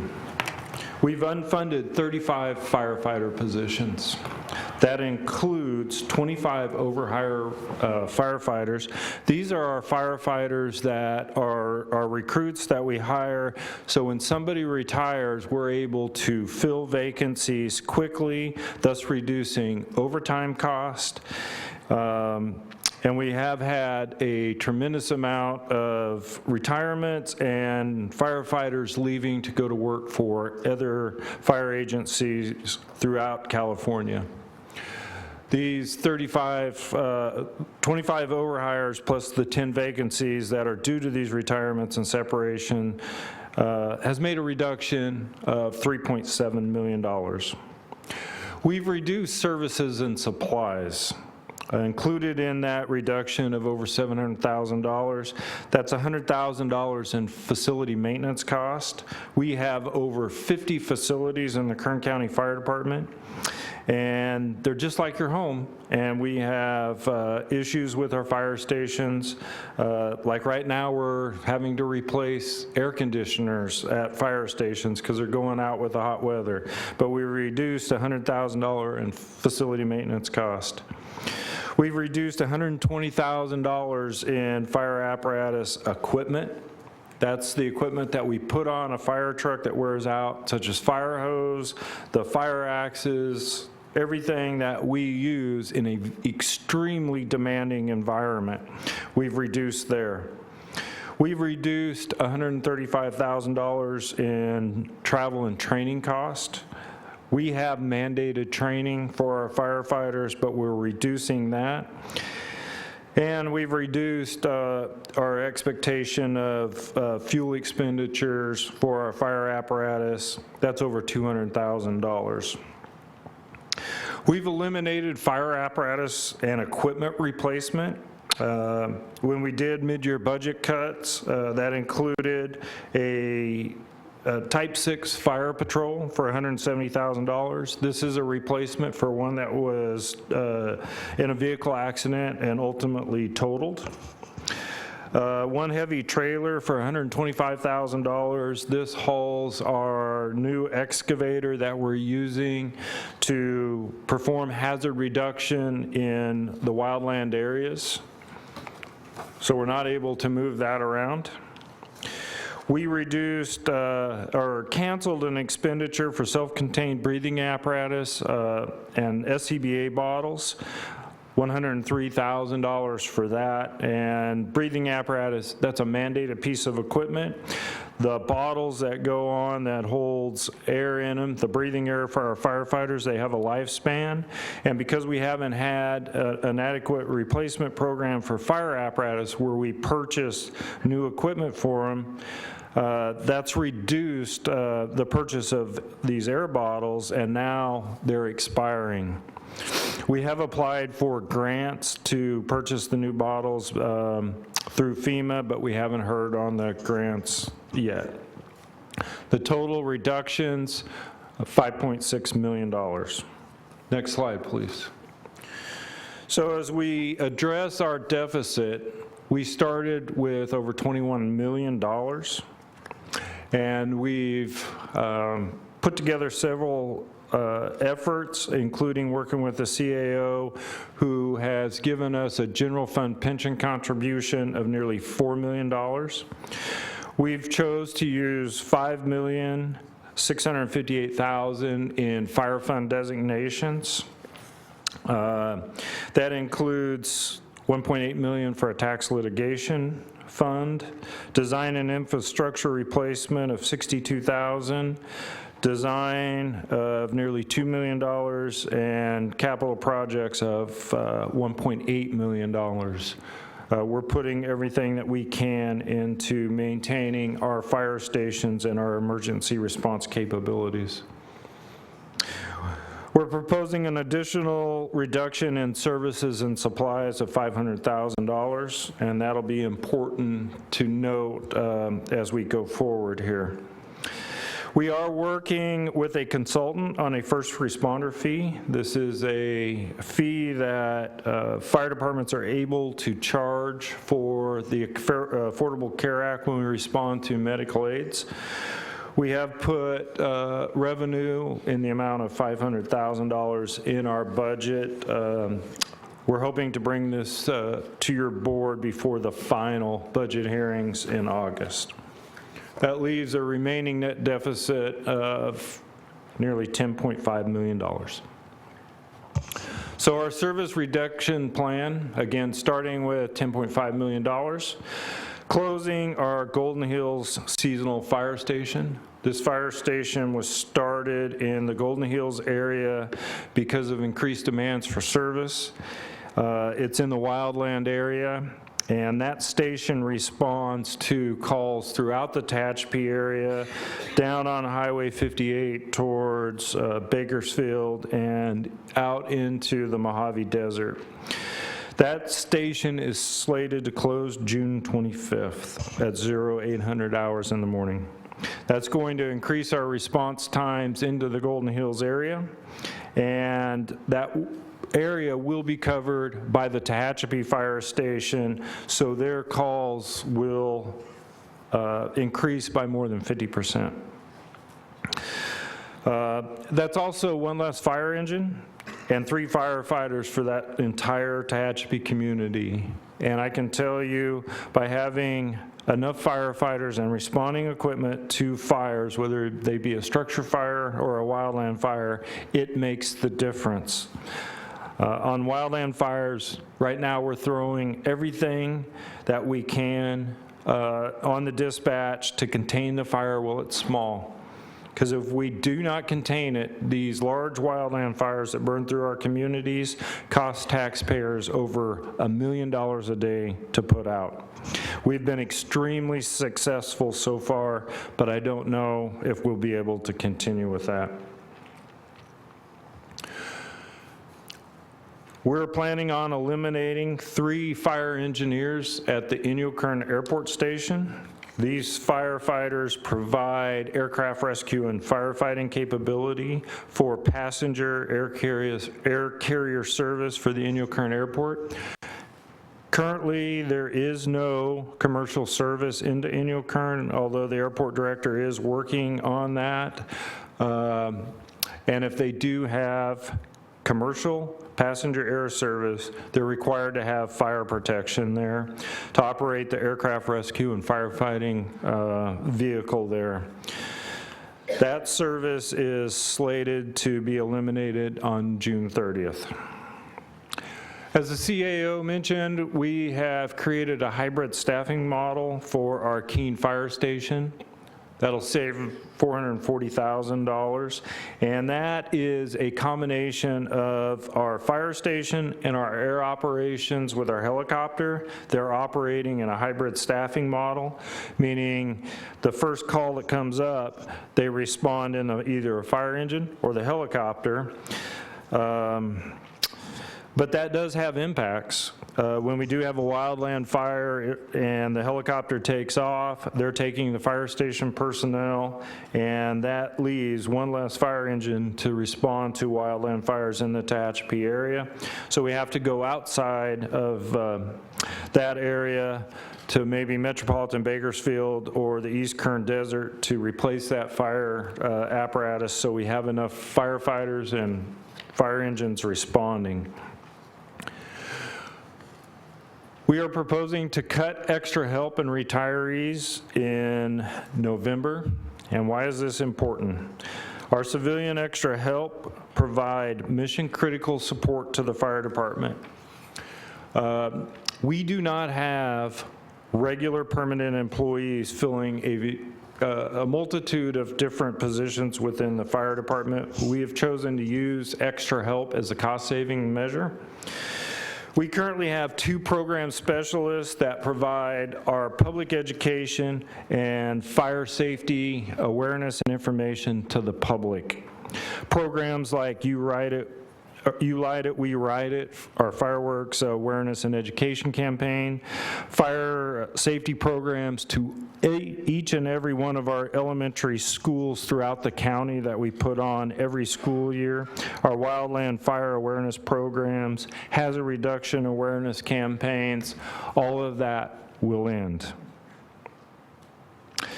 We use an administrative technician in our fire investigation unit to provide critical arson, cost recovery, and case development work for our fire investigation unit. And as the sheriff and DA mentioned, crime's going up. That's also arson fires are going up.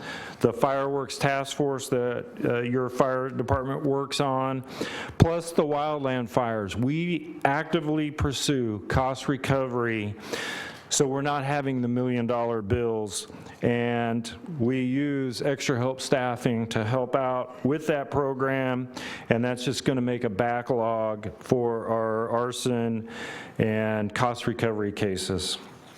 We use media services extra help personnel with 8,000 square miles to cover.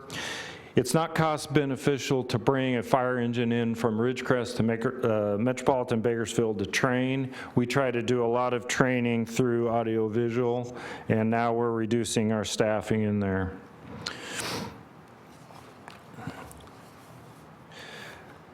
Retirees, we use retired fire engineers and fire captains to drive our fuel tender for our helicopter. That requires a commercial Class A license to drive that fuel tender that carries aviation fuel. That reduces the turnaround time for our helicopters. They're able to remain on scene of a wildland fire dropping water. Not just anybody can drive these trucks, but effective November 1st, we will no longer have equipment operators to drive our fuel tenders for our helicopters. We've been using retired firefighters as fire inspectors. Our fire prevention fire inspection program, we have over 9,000 annual inspections. Our increased workload due to the residential fire sprinklers now required in residential structures that are built. The mandated inspections that we perform alongside of the professional fire inspectors, our workload's just increasing. And that provides critical fire and life safety inspections to keep people safe when they go into a business. But our retirees also work in performing building plans checks and building construction inspections, working alongside of the building department. When we cut these people in November, that's going to result in a backlog of inspections during the construction process and may even delay the final of a building being completed. In November, we're proposing to close the Air and Wildland Division. That eliminates over 70 seasonal firefighters. We have various divisions within the Air and Wildland program. We use seasonal firefighters on our hand crews. They perform wildland firefighting operations. They maintain critical fire breaks. They complete grant-funded fuel modification, fire breaks, and hazard reduction projects. Right now, they're actively engaged in the tree mortality, tree removal, and the removal of the logging slash leftover.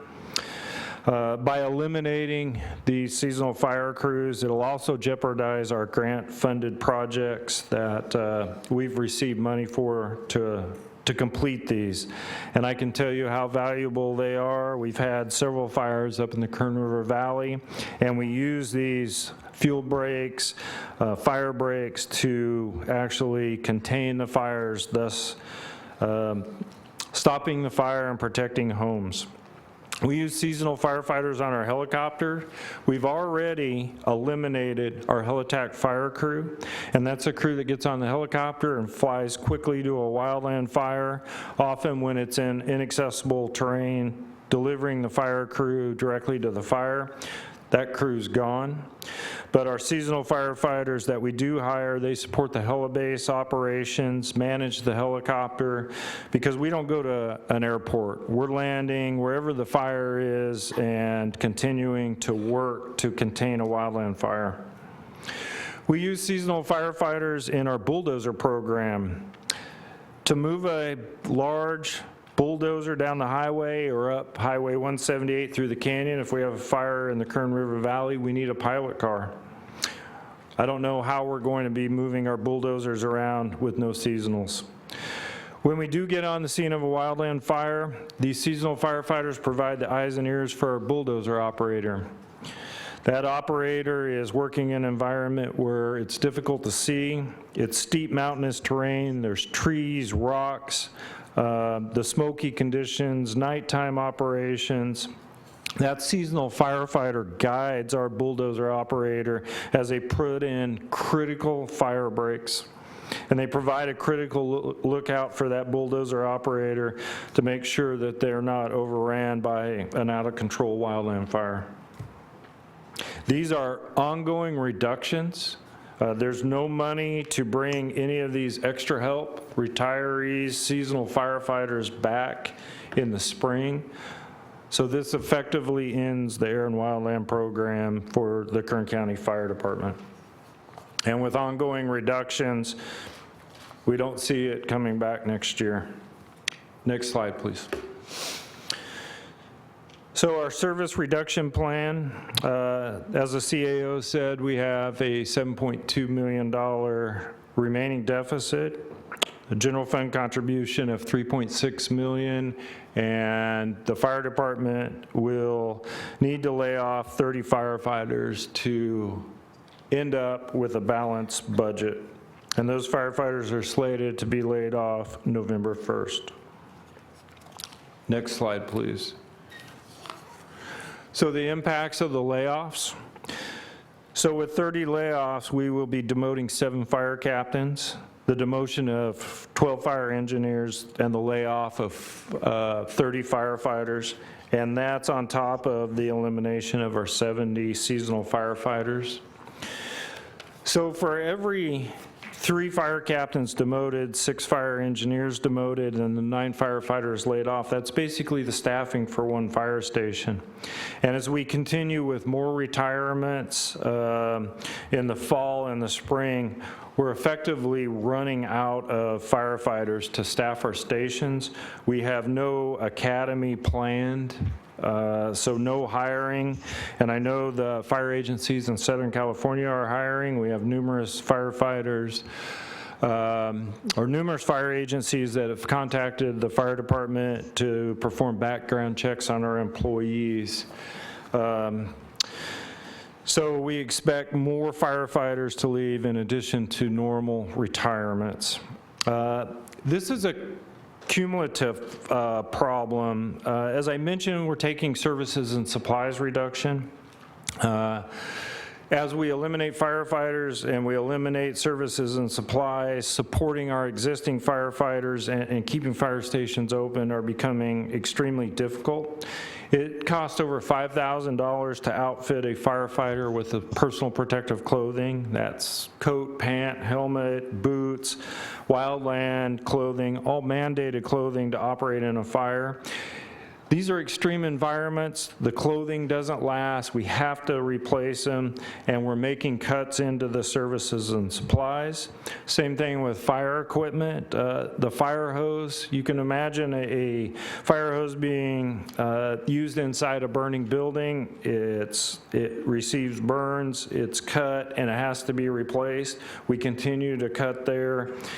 And also with cuts in our training program, mandated training to our firefighters, it's becoming very difficult to maintain our current operations.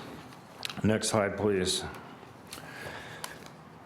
Last week, I did meet with FEMA back in Washington, D.C. on our SAFER grant, pleaded our case that it's vital that we receive a SAFER grant to keep 45 firefighters with the fire department. That's 30 layoffs and 15 through attrition.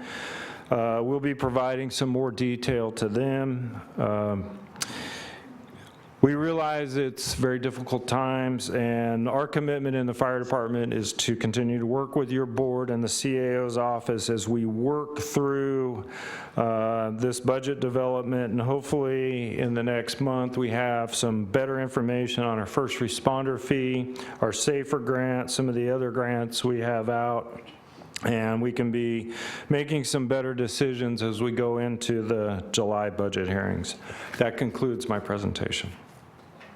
Hold on for a quick second, Chief. Any questions, preliminary questions before we move on? Chief, I got just one quick one. The SAFER grant that you applied for, how much is the value of that grant? Has that been determined yet? It's over $6 million a year. It's a 2-year grant for over $12 million. Great. Thanks, Chief. Appreciate it. Mr. Nyland, back to you. Mr. Chairman, members of the board, we have one more presentation anticipated at this time, and that would be the Public Works Department. We have no other slide to present, so it would be appropriate for Mr. Pope to make his presentation. Thank you, Mr. Nyland. Mr. Pope.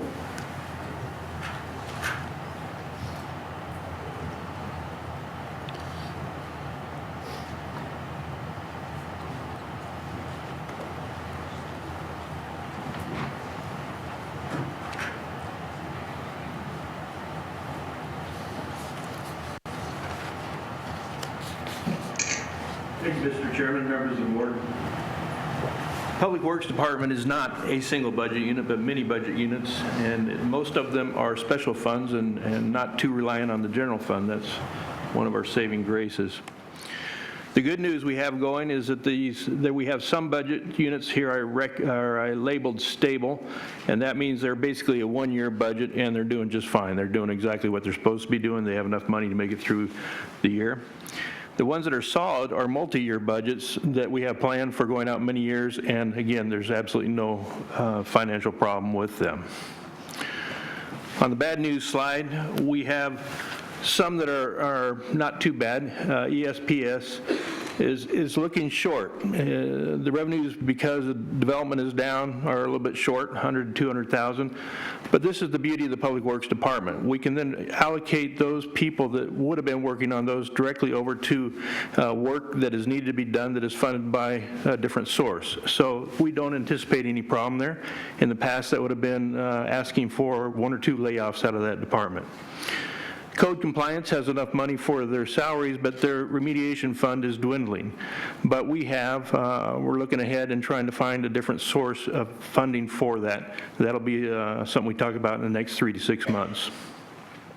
CSAs, there's over 100 different CSAs, and 2 that have some issues, Reader Track and Rexland Acres. These are words that are known to you, and we still, month to month, we're fine. It's just that if either one of them have a significant problem, we may be back talking about how we deal with those. We're not entirely sure whether we're going to come back and ask for a fee increase or not. We're still working on that issue.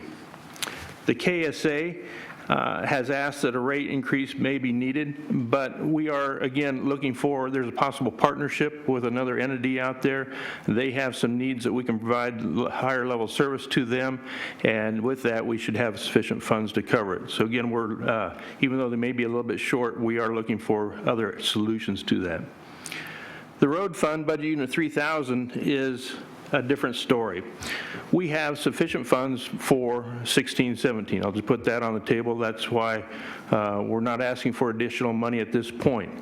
But the budget we're proposing is not sustainable. It's good for one more year. And the reason is that it's because we're functioning on reserves.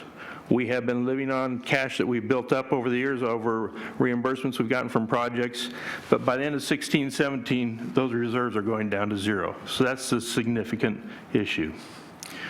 It's brought about because of the gas tax revenues.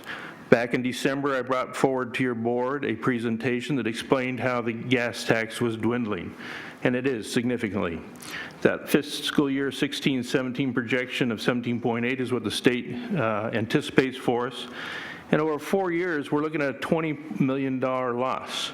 And if it continues low, we'll have even more loss. And that adds up. That's where we start seeing a deterioration of the road system, because that is money that we typically use on the local roads.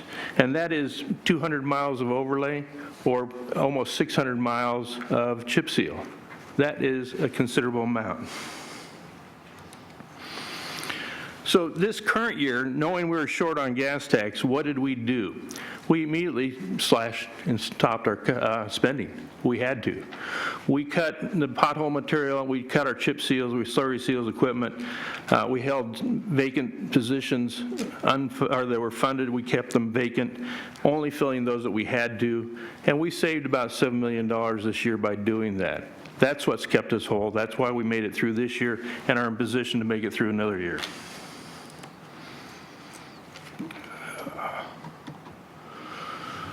What are we going to propose for 16-17? First of all, we have 2 assumptions that are critical for our proposed budget. The revenues from gas tax recover in coming years. This is not a county issue, this is a state issue. They messed with the formula, it's changed. They're selling more gasoline than ever. Just the revenues are down because of the formula change. There's a lot of work going on at the state level to try and bring it back. I'm hopeful they'll come up with a better formula program. But our budget is based on not needing revenues in 16-17, but by 17-18, we will have to have additional revenue. And the second assumption is that the general fund contribution remains similar. It doesn't have to be exactly what it is. We are taking the general fund cut as proposed by CAO's office. We can make that work, but if it changes significantly, things will have to be changed. So in 16-17, we are purchasing only replacement safety equipment, and that is a bucket truck that reaches up and fixes the signal lights. Ours is at its end of its life. It's 13 years old, and it needs to be replaced. No maintenance treatments, no slurry, no chips, no blade seals, and minimum material for pothole repair. Hopefully we'll keep the potholes fixed. And only construction projects we're going to be putting out are the ones that are funded 80% or more by grants, state and federal grants. This is quite significant because there is starting to show up at the state and federal level additional money because other entities are not able to come up with a 20% match. The problem we're having with the gas tax is happening up and down the state. People are leaving money on the table because they cannot fund the 20% needed or the cash flow needed for these projects. So we're starting to see it's a it's a double-edged sword here because there's money out there, and we've gone after it so far and have been successful in bringing home a couple extra projects to the tune of $4 or $5 million, but we have to be careful. I don't think we can do even that next year. So we are doing a proactive $7 million cut from 15-16 and again in 16-17. But next year, 17-18, following year, that's not going to be enough. I want to show the board what it would possibly be if we had to cut deeper. If we have to go against either one of those assumptions, basically the assumption of keeping our general fund contribution or the gas tax doesn't recover. Either one of those things happen. If we had to give up general fund contribution this year, this could happen. If we have to next year, if there's no additional gas tax coming in, this type of thing can happen. We're actually going to have to go into the road maintenance arena and start looking at facilities to close. And we have to save about $4 million. Is our thought process. And to do that, we'd leave open regional yards. The Taft Yard, the Robert Sling, the Kernville, Wasco, Mojave would remain open. But the rest, the Lebec, Tehachapi, Mount Vernon, Inyo Kern, McFarland, Lost Hills is already closed, Arvin, Roseman, Buttonwell, we'd be looking at closing those facilities. We'd also be looking at layoffs of up to 40 road maintenance workers. And the reason why the road maintenance workers are targeted is the other staff we have are the ones working on those projects that are 80% funded by state and federal grants. Road maintenance workers are 100% gas tax local money. So that would result in about $4 million savings, and that's what we're looking at needing in 17-18. We don't, again, this year we're fine, but we're betting on things improving. The maintenance facilities, we show this quick little map that shows the areas. The block ones, the square ones are the ones that would remain, and then the round ones are the potential closures out there. What happens if we make those closures? What happens if we have less road maintenance? Level of service response time drastically reduced. I mean, if we have 14 road yards out there just to avoid having long drive times from the road yard out to the work that they do. We have roads all over this county. We have 3,300 miles, 14 road yards. We have fewer men per mile than any other county already. If we went to this level, it'd be dramatic. The roads would decline because the money that we're cutting in the road maintenance workers are those local roads, not the big high volume roads that most people use, but there's a lot of roads out there, the farm roads, a lot of our system, 2,200 miles of it are local roads. Those are they only receive help by our maintenance workers. And out of 3,300, 2,200 miles of it would be suffering dramatically. We have made great improvement on those roads over the last 15 years, and we'll start to see that slip dramatically. And we'll slip to the point where instead of just continuing the maintenance seals, we'll have to go from, start reconstructing them at 500,000 miles instead of 100,000 per mile. And also, here's the biggest bugaboo, is that the liability. The county has the responsibility and the liability of the roads. This is a safety issue also. It's not like somebody's pointing a gun at us, but if we do not maintain the roads, it is our liability unless we get rid of those roads. And we may have future discussions about that. We have a budget that will carry us through this year we're almost done with. We have a plan for next year, but by the end of the next year, we will have issues. But when there's less money, we're going to be doing less work. I mean, that's what we've done in the past. Mid-90s, we dropped from 220 employees down to 160. Currently, we're running about 200. If we have to cut 40, we'll be down to about 160. I've done it before. I can tell you the end result is not good. You end up losing a lot of money by doing it. If you can't keep the maintenance going, I think my recommendation would be to come back and start looking at relinquishment of the roads back to the property owners rather than to let them go into degradation. Our liability goes up, our costs go up. From the mid-90s till now, we just about caught up. if we start this again, it would take another 20 years to get back where we're at. So with that, I'll be glad to answer any questions you might have. Thank you, Mr. Pope. Any quick ones from the board? Back to you, Mr. Nyland. And Mr. Chairman, members of the board, I think that concludes all of our presentations. We're certainly willing to have and listen to your input and proceed accordingly. Thank you, Mr. Nyland. Okay. We're doing okay. We're going to open this up. And the way I'd like to do it is I'd like to, instead of bouncing all over the place, let's start with the way the issues were presented in a general sense.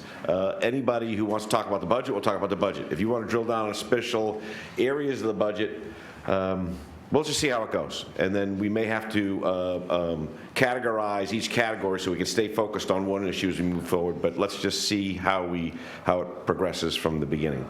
So is anybody, can I have a raise of hand who'd like to speak on this budget, on the stuff? Okay, so let's open it up for public comment, and let's hear what you have to say. Chairman, can I ask, please, I'm sorry, I didn't see you. You didn't see me, and I know you have a lot that you're managing, but if I could ask for some clarity from the CAO. Thank you so much. Mr. Nyland, has come to my attention, unfortunately, that there is some information being circulated in the community and through the public press regarding at least 3 of the supervisors, one of them is myself, by KLEA regarding intent and asks from 3 board members. I guess I'll speak to myself. Which is appropriate, regarding increases or accusations that we have made,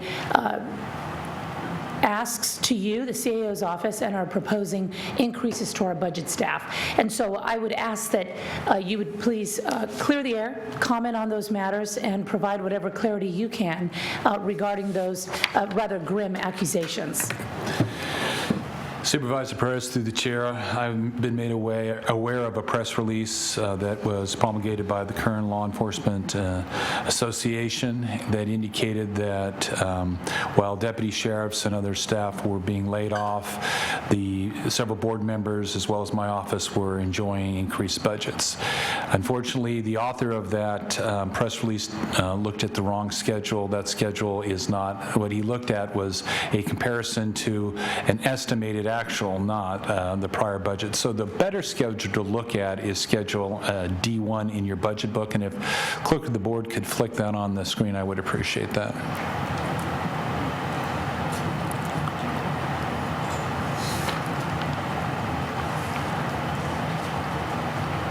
No, the document reader, please.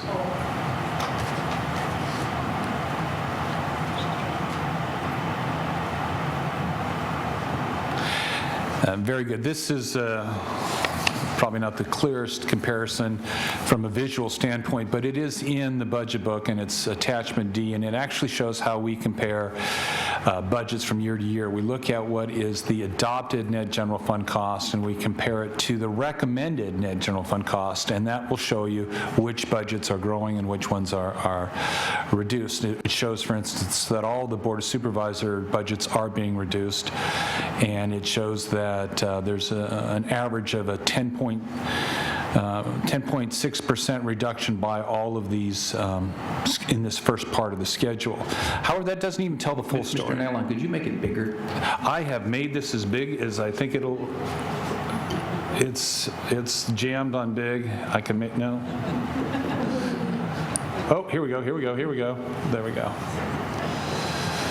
So it shows, for example, Board of Supervisor District 1 is looking at a 4.36% cut. Now, this is just the rough numbers, and I know that our Assistant Director, Nancy Lawson, who's in charge of our budget, can give you the actual numbers and how they're further calculated, but the schedule that was used by the KLEA representative was a schedule that didn't compare numbers that could give you the percentage reduction of net general fund costs. It just was an inaccurate portrayal. We have asked and continue to ask and will promise to sit down with any individual wanting to talk about how numbers are generated and where they come from and what would be an accurate comparison.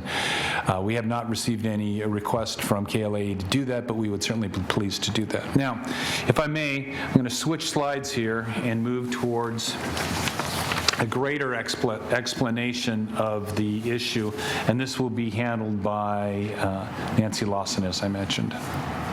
Please proceed, Nancy. Mr. Chairman, members of the board, this slide is depicting the top portion is the estimated numbers that were received from the individual from the public, indicating the percent change from the projected actual expenditures that are shown on the individual budgets for each of the departments throughout the book. And what was done was that the difference was taken between the projected actual expenditures for the current fiscal year that are currently estimated and what the estimated NGFC guidelines. So that change was positive for most of the departments. Typically, departments have an estimated amount that they expend. Many try to achieve savings so that savings will either be held over for a portion of what we call budget savings incentives. Anything that's held over in most of the salary and benefit keys, actually all of them, actually roll to our fund balance carry forward. So let me interject just, if I may. The information that you see on the top part of the slide is the information that was used by the KLEA representative, showing that there are districts that are in essence being budgeted greater than their net general reduction, including the Sheriff's Department. So if the logic was to apply to the districts and to the administrative office, that logic would apply to the Sheriff's Office, would say that the Sheriff's Department has grown by over $1.3 million. We know that that is not a fair comparison because that does not reflect the budget crisis that we are currently in. And what Nancy would be pleased to do now is show you how it should actually be calculated. Thank you, Nancy. So the bottom portion of the calculation is the standard process for how we calculate net general fund cost guideline. We typically will use the budgeted 15 or prior year, so it happens to be 15-16, adopted guideline or adopted NGFC less than a BSI plus adjustments. Your board makes adjustments that we have to put in and are on occasion one time. For example, the sheriff was allotted approximately $651,000 for the Ridgecrest jail to remain open. We have to back that out because that was a one-time allocation that your board made. We take that number. What is also not in the projected actual expenditures is the departments are receiving a benefit based on your board's approval of that 7-year pension strategic plan that was initiated last fiscal year. So there is a positive allocation that departments are receiving in order to offset their pension costs.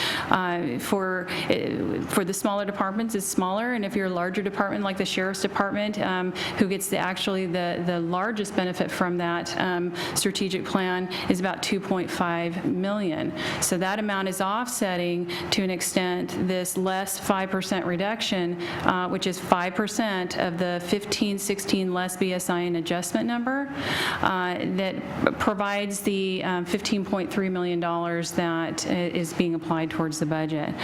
Then we have adjustments that may occur based on certain things that we're being directed to do. One of the items here for the CAO is that we are dealing in our office with the mandate of the GSA water activity. We know that consultant costs and staffing costs associated to that activity is increasing, and that is allotted to achieve that function that your board has allotted to our department. So those are the differences. The Sheriff's Office, as indicated, the numbers in the NGFC guideline amount will be the same, but how that's achieved is a little bit more complex. And this process is applied to every single department that receives an NGFC allocation. Thank you so very much. Mr. Nyland, I want to clarify for our members of the law enforcement community who are probably rightfully outraged by such an idea based on counsel that they have received.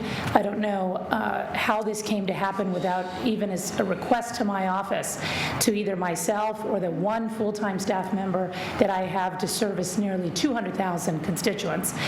Why a request was not made to my office to clarify that information.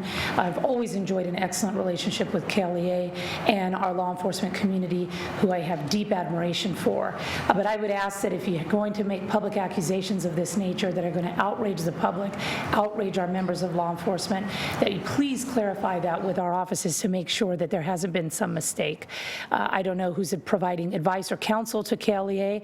It appears to be incompetent to me, and I think you should consider the source of that information to you, because it is incredibly dangerous in the time and a place that we are in with the public's general anger towards government to make such accusations that are completely unfounded. So, Mr. Nylon, thank you for your clarification. I appreciate it. And for the record, I have not made a request for more staff, nor would I under the circumstances. I realize everybody has to share in the pain moving forward due to circumstances that are not any of our fault. So thank you. I appreciate that. And thank you for your indulgence, Mr. Chairman. Thank you, Mr. President. Mr. Maggart. Thank you, Mr. Chairman. Mr. Nyland, I'd like to drill down a little bit deeper on that. The budget, let's take my department as an example. The budget binder that we have on page 9 has the 3rd supervisorial district, and it explains that the preliminary recommended budget for the 3rd district is $508,446. Just take that one sheet.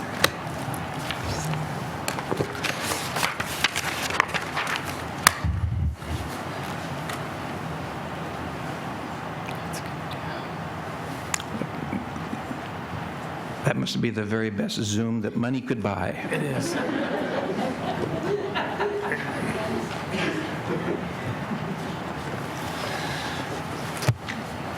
Far right-hand column, the fourth number down in bold, $508,446. That's the recommended budget for the upcoming year. Is that correct?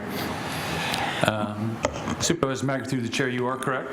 My budget for the prior year, the adopted budget for the prior year, was $529,719. That's not on this page, but that is what the number is. Is that correct? That is correct. Thank you. The column, the third column over fiscal year 2015-16 estimated actual is June 30 has not yet arrived. We may spend a few dollars between now and June 30, but your estimate is that my department will have spent $454,439 through June 30. Is that correct? That is correct. Thank you. And if a reader of this would notice, I'm not doing this to single me out because other departments are doing the same thing. My colleagues are doing the same thing. But if I'm going to lay this out in public, I should lay out mine. I spent $454,000 this year. The prior year I spent $475,000. The prior year I spent $499,000. So that number is trending down each year. I suspect it will go down again the next year. Although it may be to the naive or to those who I think might endeavor to deceive, they might try to portray this as comparing what we spent to what was adopted as the budget. What frustrates me, I don't mind a bit when the sheriff comes up and tells us and makes a plea. It is his charge to make a plea to protect the public. It is the charge of the district attorney to do the same. It is the charge of the fire chief to do the same. And you're going to hear when we get to the point that we are explaining our priorities today, that our priority will be the same. And there will be lots of changes. This is a preliminary budget that's presented by the CAO. It's his best effort to apply some changes that he's recommended, and we'll have lots of fun, using that term loosely, reallocating and changing and asserting our priorities over it.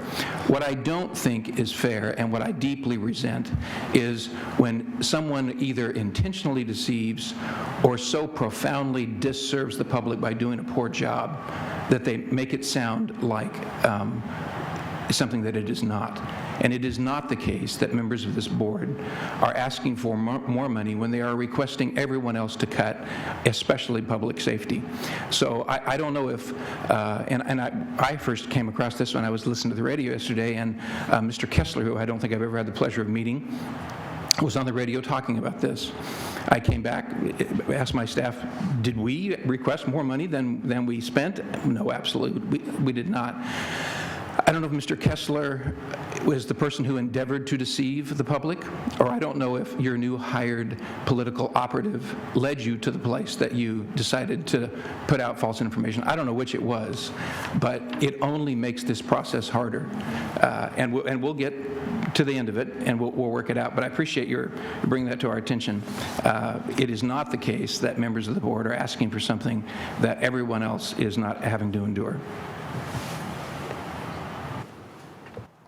Thank you, Mr. Maggart. I'm the third district that was mentioned in the thing, and I was just shocked when I read it. I know it's not true, and I don't want to spend any time, waste your time or mine talking about it. So let's open up the public presentation. We're done.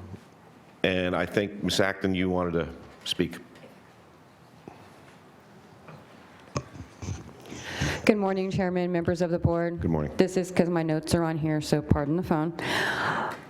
Your name, please. I was getting there. For those of you who know me and those of you who don't, I am Lori Acton, Vice Mayor for the City of Ridgecrest.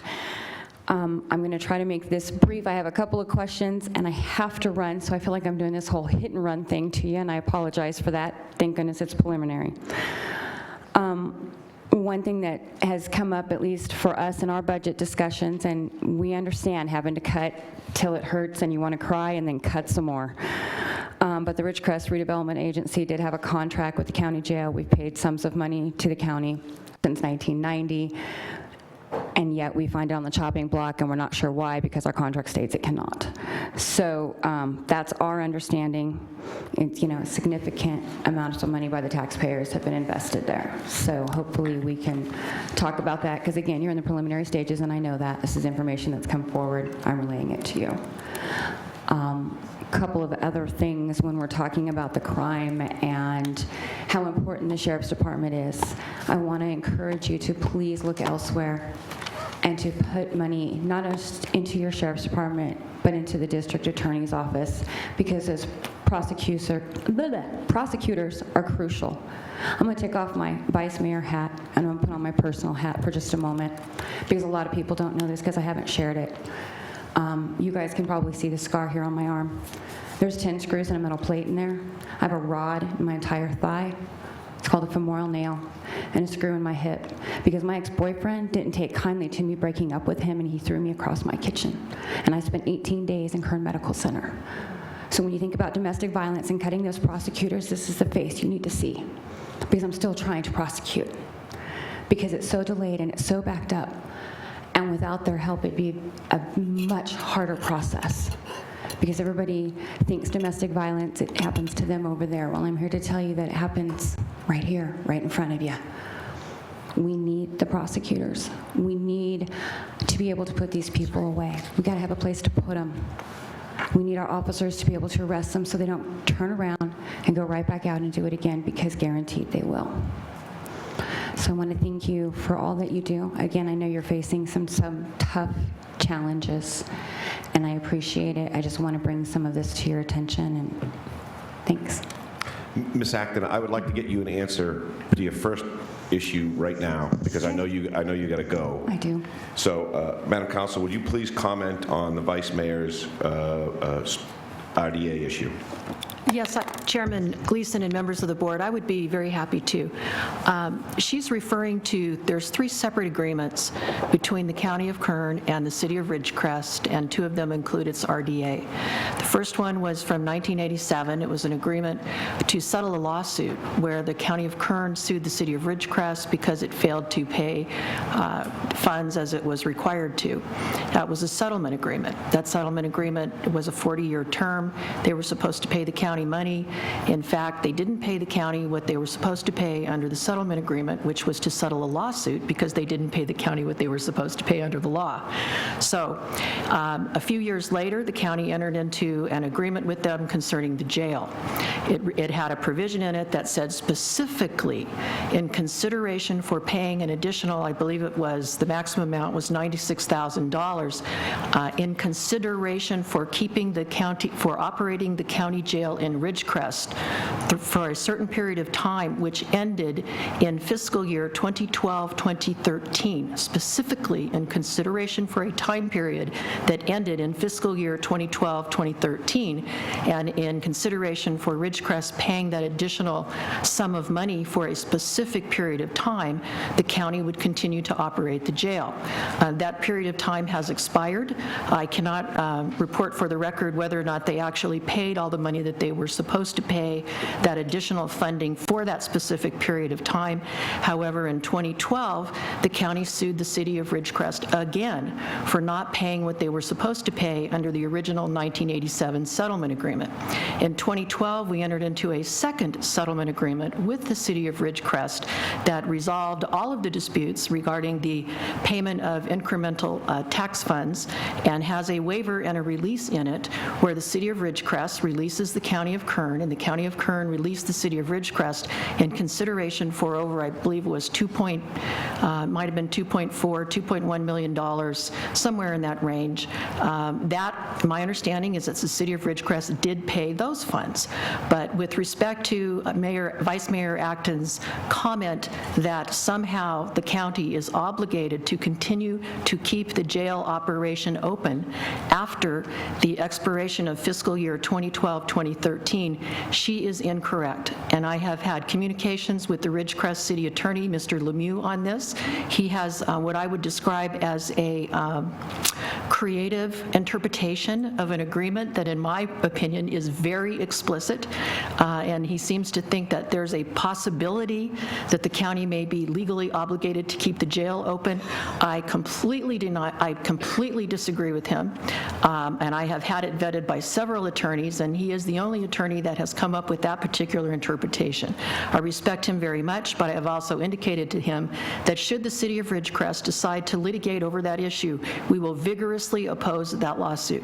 It is my legal opinion that the county of Kern has no legal obligation to keep the Ridgecrest jail open after the expiration of the fiscal year 2012-2013. We are beyond that date. There is no legal obligation for the county to do so, and I hope that that corrects the record.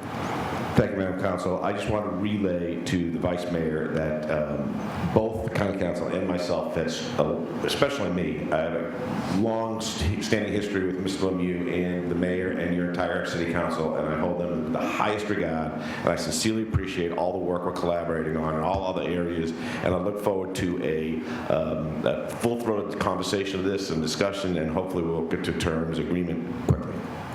Me too. Thank you. Thank you. Okay, next up.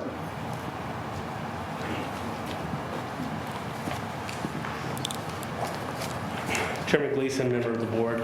My name is David Kessler. I'm president of KLEA. Heard a lot of comments. I'd first like to open up and say, if my numbers were wrong, I'm sorry. I don't have a team of CPAs. I'm not a CPA. We don't have a team of attorneys reviewing our work or anything. We will look at these numbers and see what the truth is in this matter.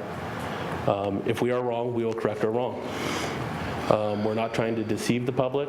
We're just trying to make sure all the facts are known to the public about the budget. This budget is over 400 pages. Contains a lot of information, a lot of figures that you guys had staff to work on for months. We don't have that luxury. We don't have the funds to do that. So we will address it if it is. The graph that we saw did show an increase. We were pointing that out. And the explanation, we'll look further into it to see where it goes. So on that note, what I'm here for is to represent the more than 500 deputy sheriffs in Kern County, as well as investigators for the district attorney's office. As you know, the men and women who enter into a career in law enforcement have a strong desire to protect the community and keep our families, friends, neighbors, and businesses safe from those who commit crimes and endanger lives and livelihoods of our citizens. As you may also know, the Sheriff's Department currently severely understaffed. We have struggled to attract enough officers to join this career. We have approximately 7 open deputy sheriff positions, and the current class only has just 14 deputy trainees in it. Serving the county as vast as Kern's, while crime rates are at the disturbingly high level, is increasingly challenging for our officers, and it's not providing the optional protection for the public. So with this, very discouraging for us to read the proposed budget cuts for the Sheriff's Department. Given the current challenges facing our officers in the field, our officers fully understand the state of our economy and the challenges of our businesses and communities facing. What we don't see from our county administration is a high priority placed on the most fundamental duty of government, to protect its citizens. I'd like to thank you, and again, we'll look into the facts of what happened. We also haven't been contacted by any Board of Supervisors or CAO's office to discuss the facts that we found. So in return, we would have liked that too. Thank you, Mr. Kessler, I appreciate it. But before you go, I think Ms. Perez, did I see your name here? Oh, that's from the floor. Okay. Thank you, Mr. Kessler. Thank you.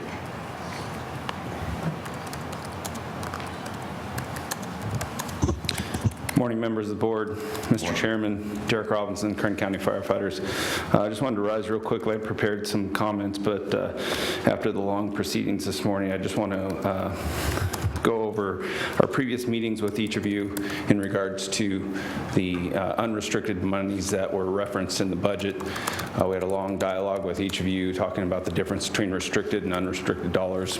Mr. Nylon brought it up in his presentation that there was $271 million of unrestricted money, and he addressed that in a variety of ways. What we would like to do is get the correct and accurate information as we move forward in this budget process to July and to August. We understand that this is preliminary and required by the state, but we would like to have accurate numbers. So in that, we'd like to reiterate our request for what is generally known as the trial fund balances.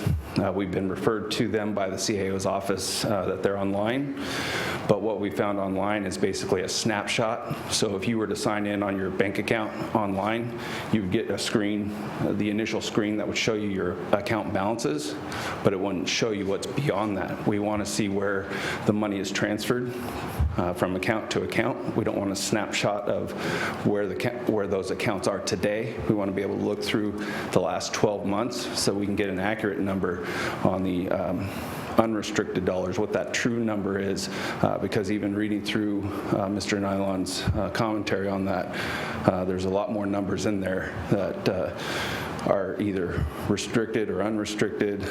He referred to the Teeters Fund, which he says is restricted. If that's restricted, then that would not be included in the unrestricted dollars. So we would like to just get to the bottom of this. Certainly we'll meet with the CAO's office to get those numbers. We've asked for them both in meetings with each of you. We've asked for them in meetings with them. To date, we have not received them. So if we're going to work together, we'd like to get those numbers so that we can get the true unrestricted dollar number, so that before we face the task of laying off 30 firefighters, we know that ultimately that's what the lay of the land is. But if that's not the lay of the land, then we need to know that before we get to July, August, or November, when those decisions are made and firefighters are sent home with pink slips. Thank you. Mr. Robinson, my understanding of your ask is for trial fund balances, not just a snapshot, but the transactions. Right. Thank you. Yes, sir. Thank you.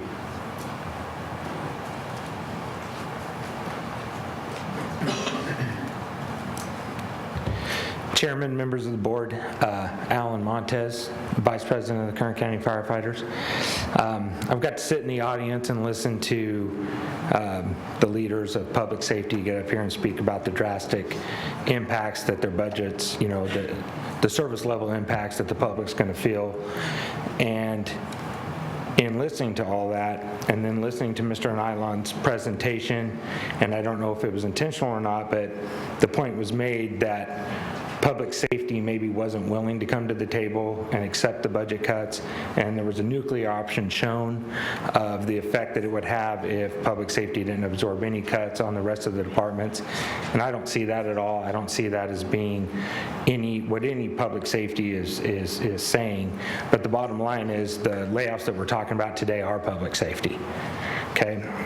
Another thing that was glossed over in Mr. Nylon's presentation is the fact that over $10 million has already been offered by the fire department in budget reductions this year. Not proposed, not maybe going to happen. They are going to happen.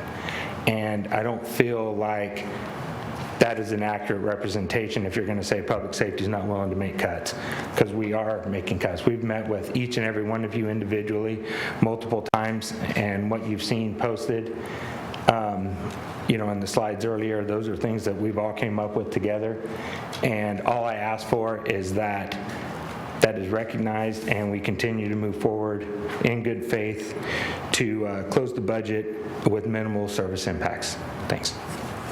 Thanks, Martez.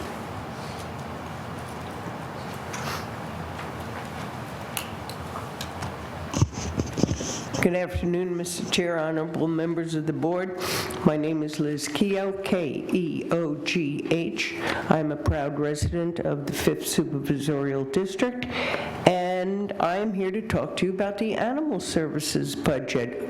I guess you never would have guessed that. Specifically, I am here to talk about a statement on page 195 of the budget that says services and supplies will decrease as the additional $250,000 in spay-neuter funding provided in the prior 2 years has not yet been included. I am absolutely horrified at this. As I think we've spoken about before, spay-neuter programs, to be effective, are a marathon. They are not a sprint. They simply have to continue. If you do not fund spay-neuter in the coming fiscal year, you might as well have taken the $500,000 plus money that you've invested so far and have thrown it in the sewer. I've spoken to you before and to other bodies that spay-neuter programs are like a mortgage. They go for a long period of time to pay off, to show payoff. If you stop making your mortgage payments in the second or third year, the interest is going to add so much to the principal balance owing that by the end of that 2 or 3 years, you're going to owe more than you had to in the beginning. So I'm quite distressed about this suggestion. The other thing, if you are considering not funding this, is it has a ripple effect on the department's ability to apply for grant funding. You may not know it, but many of these organizations that are willing to provide grant funding to animal control, animal services departments, sorry, I have a little bit of a cold, want to know what is the local support. I worked on the Happy Kern Cats grant a couple of years ago, and one of their questions was, how do you plan to maintain this program after our funding has gone? They want to know that you are supporting this, and if you are not, they are inclined to say, well, if you're not, then we aren't either. Finally, 6 months ago, you made a commitment as a body to help Mr. Cullen go to a no-kill shelter by 2020. One of the prime planks in a no-kill program is spay-neuter funding. I just can't believe that you're not going to put your money where your mouth is, and that you are going to take that funding away and then say, oh, but we want no kill by 2020. It ain't going to happen. So I would really like you to consider putting that money back in. And my last little comment, I don't know if I should address it to you or a printer or somebody. On page 194, right up at the top, where it says Animal Services, it identifies Nicholas Cullen as interim department head. Now, I may have missed something, but I thought we appointed him as permanent department head a while ago. Thank you so much for your time. I know I haven't been here in a while. It's because Mr. Cullen has been doing a fabulous job, I believe. We are showing improvements at Animal Services. I would like to see you continue on that path. Thank you. Thank you, Ms. Keel. I agree with you. We all agree with you. He's doing a great job.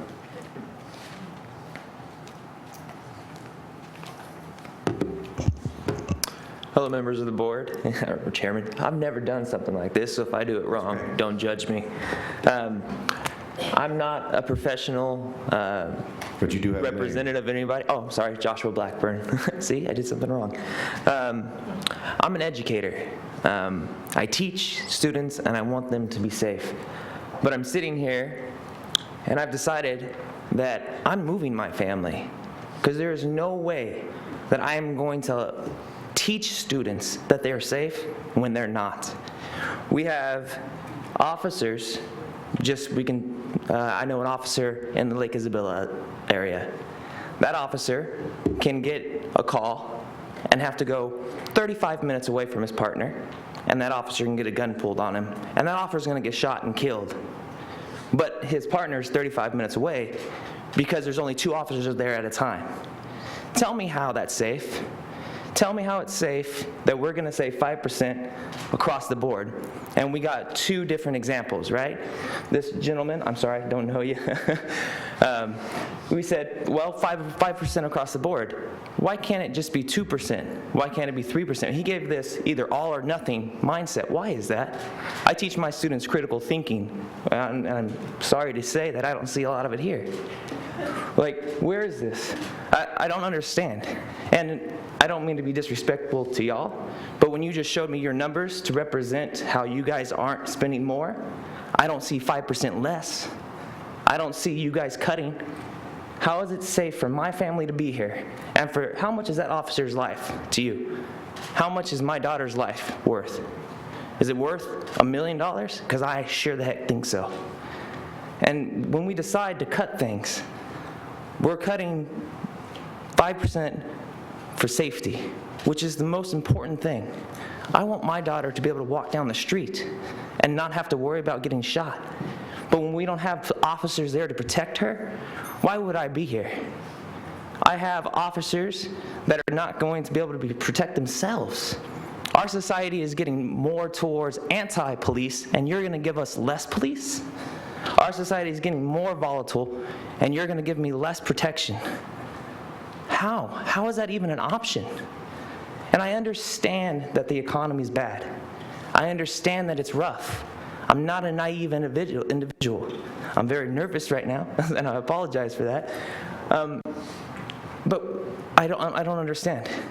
And I would love for some clarification when you're making officers be in more danger, and firefighters in more danger, and criminals being let go. And yet, I don't see 5% cuts across your board. I don't see you guys facing guns in your face over and over again. I don't see you guys look in students' eyes and tell them, hey, you're safe, when they're not. I don't see it.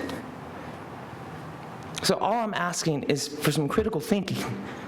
I'm asking you guys, instead of saying, oh, the whole world's going to fall apart if the public safety doesn't take 5%, well, why does it have to be 5%? Why can't it be 3% or 2%? And I don't know the numbers, but I'm just asking, why did we give this black or white? Because that's not what society is.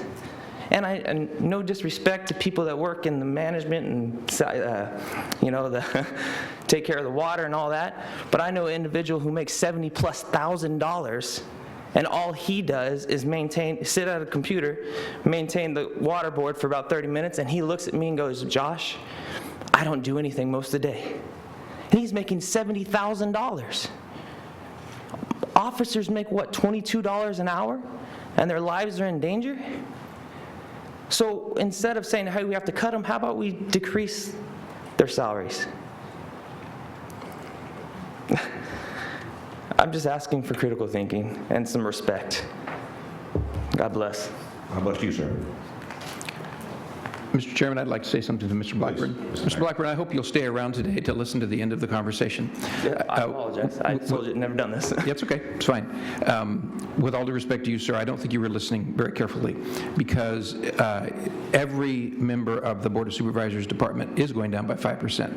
All of the county is going down by 5%. That's a presentation, a proposal that's being made by the CAO. The way the process will work today is that the members of the Board of Supervisors will now make it will approve a recommended budget. It's only recommended. The real budget happens in August. So between now and August, you'll see many adjustments between what is recommended today and what will be finally adopted in August. But I don't want you to leave today with a misunderstanding of what is occurring. It is important for us to hear from you and from the public about what your perspective is, but what we're approving today and what the CAO has recommended today, which may very well change, is not what our final budget will be. And there will be a lot of heavy negotiation between now and August when we do adopt the final budget. I understand, and I apologize.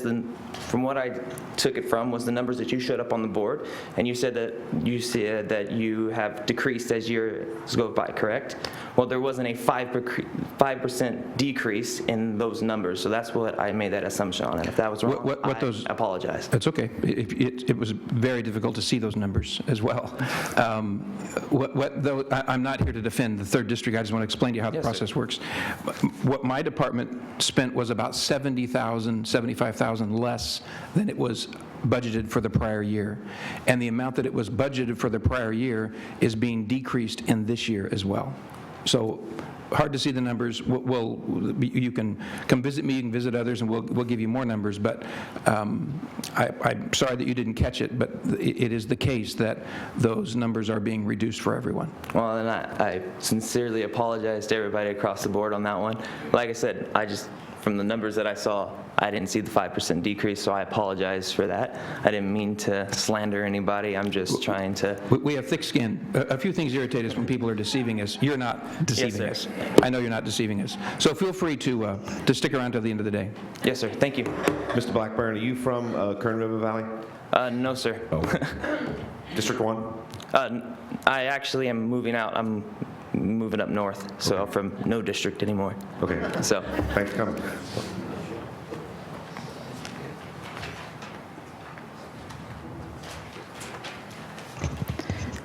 Well, it's good afternoon now, Chairman and members of the board. My name is Dana Sullivan. I hold title of Mom and Mimi. So I just want to, with these cuts coming, again, as you've heard many people say, all of us say, we understand it's tough times. We understand there are going to have to be cuts. But I plead with you, before you make the big, deep cuts to the Sheriff's Department, to the Fire Department, to the District Attorney, they're all, but the Sheriff's Department, that one is near and dear to me. My son puts on that badge every day. My son goes to that job every day. He works overtime. He doesn't see his daughters grow up. He's missing that. I feel that law enforcement across the board, they are underpaid, they are understaffed, they are not respected. The crime rate is going up because of things that the way laws have changed. Their hands are tied anyway. They know that they're going to arrest someone, spend how much time filling out paperwork and writing reports to have that individual back on the street before they're finished with their report. Please, before you do anything deep cutting into that department, please think twice. The public safety, look, I mean, it's there again, like you've heard. It's something you can't take lightly. Cut 2 or 3% from them if you have to, and maybe 5 or 6, 7% from somewhere else. It can be, but it does not have to be. I do not believe. I just do not believe. I've balanced a budget. It's my home budget, but I understand balancing a budget. Please, please, please, before you cut into that Sheriff's Department as deep as you want to, look at those deputies who already don't have enough people out there to back them up. There has to be another way. There has to be, and I'm asking that you find it. Thank you. Thank you, Ms. Sullivan.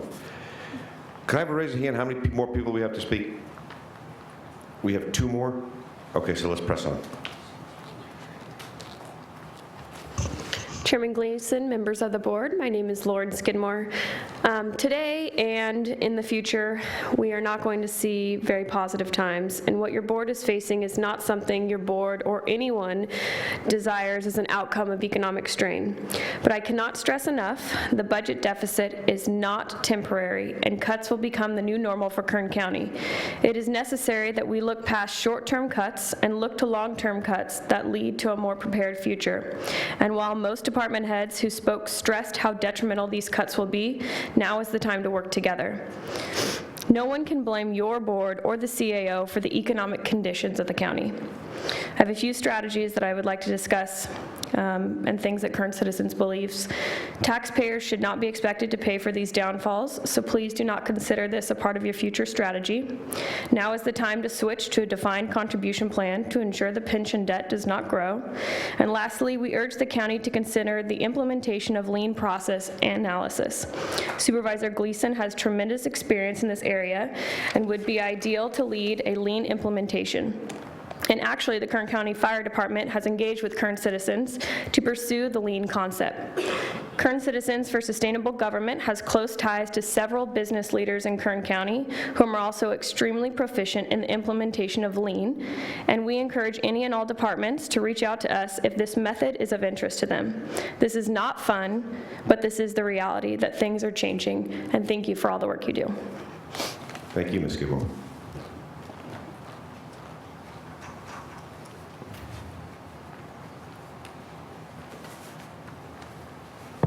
Mr. Chairman, members of the board, Michael Turnipseed representing the Kern County Taxpayers Association. This day certainly marks a day of change. The county is officially starting to transition to a new normal. The world as we know it is past, and the county must face the new world that's out there facing them.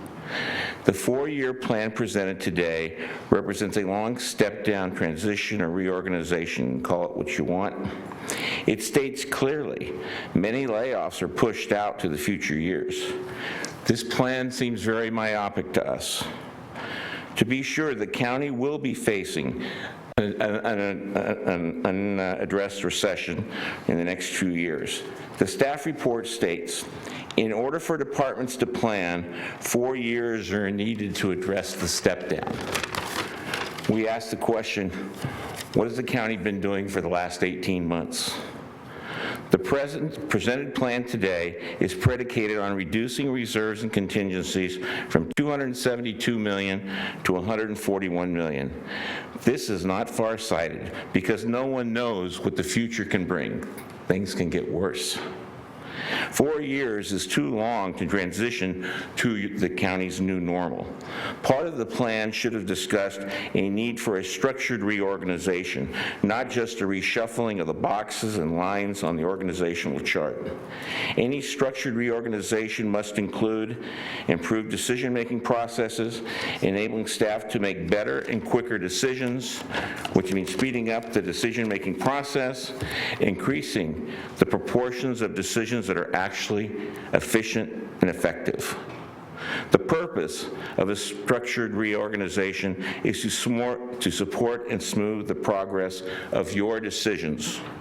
A new organizational chart cannot make a difference unless it results in better, faster decisions and executions. The county must address. We are living in a new normal, and the adjustments must occur accordingly.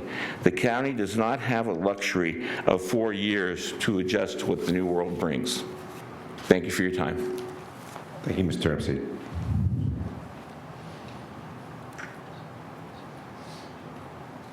Going. We're closed. Bring it back to the board for comments and thoughts.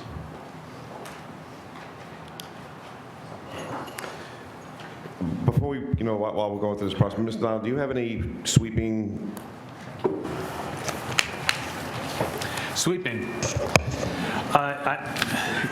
You know, I think many of the speakers came up and expressed really the conundrum we're in. We can reduce this year. We can take a 15.5% reduction across the board, but it does require the deletion and elimination of critical services to our community. On the other hand, if we spread out the loss over 4 years, there may be other economic uncertainties that occur which require us to take action. But it does at least provide the maximum level of services over a period of time. So it's truly the board's decision. With regard to a couple of the specifics, Mr. Robinson and Mr. Montez, they were talking a little bit about having a document related to trial balances that was provided by the auditor controller. However, they're looking for the year-end trial balance.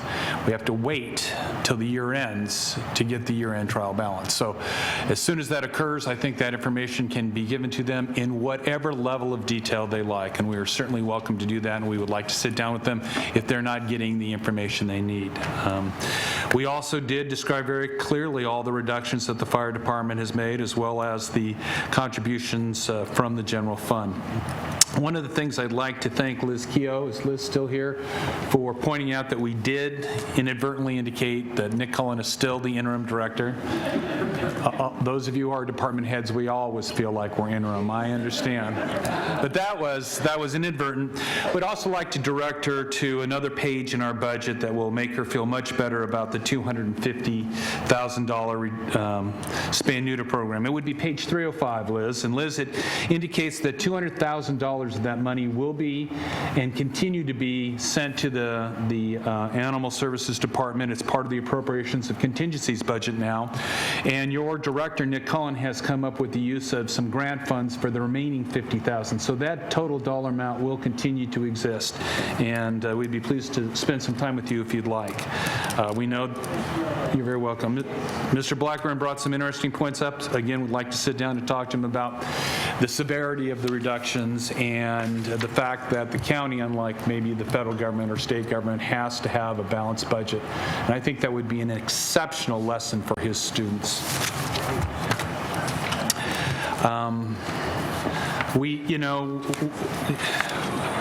And I appreciate Ms. Skidmore's comment is that nobody created this problem. We are in this problem, and we do look, as Mrs. Sullivan requested, very deeply into every single department, and there is no single deputy or any staff member that doesn't get reviewed consistently to try and save those positions. But again, as you have a balanced budget, it is a challenge.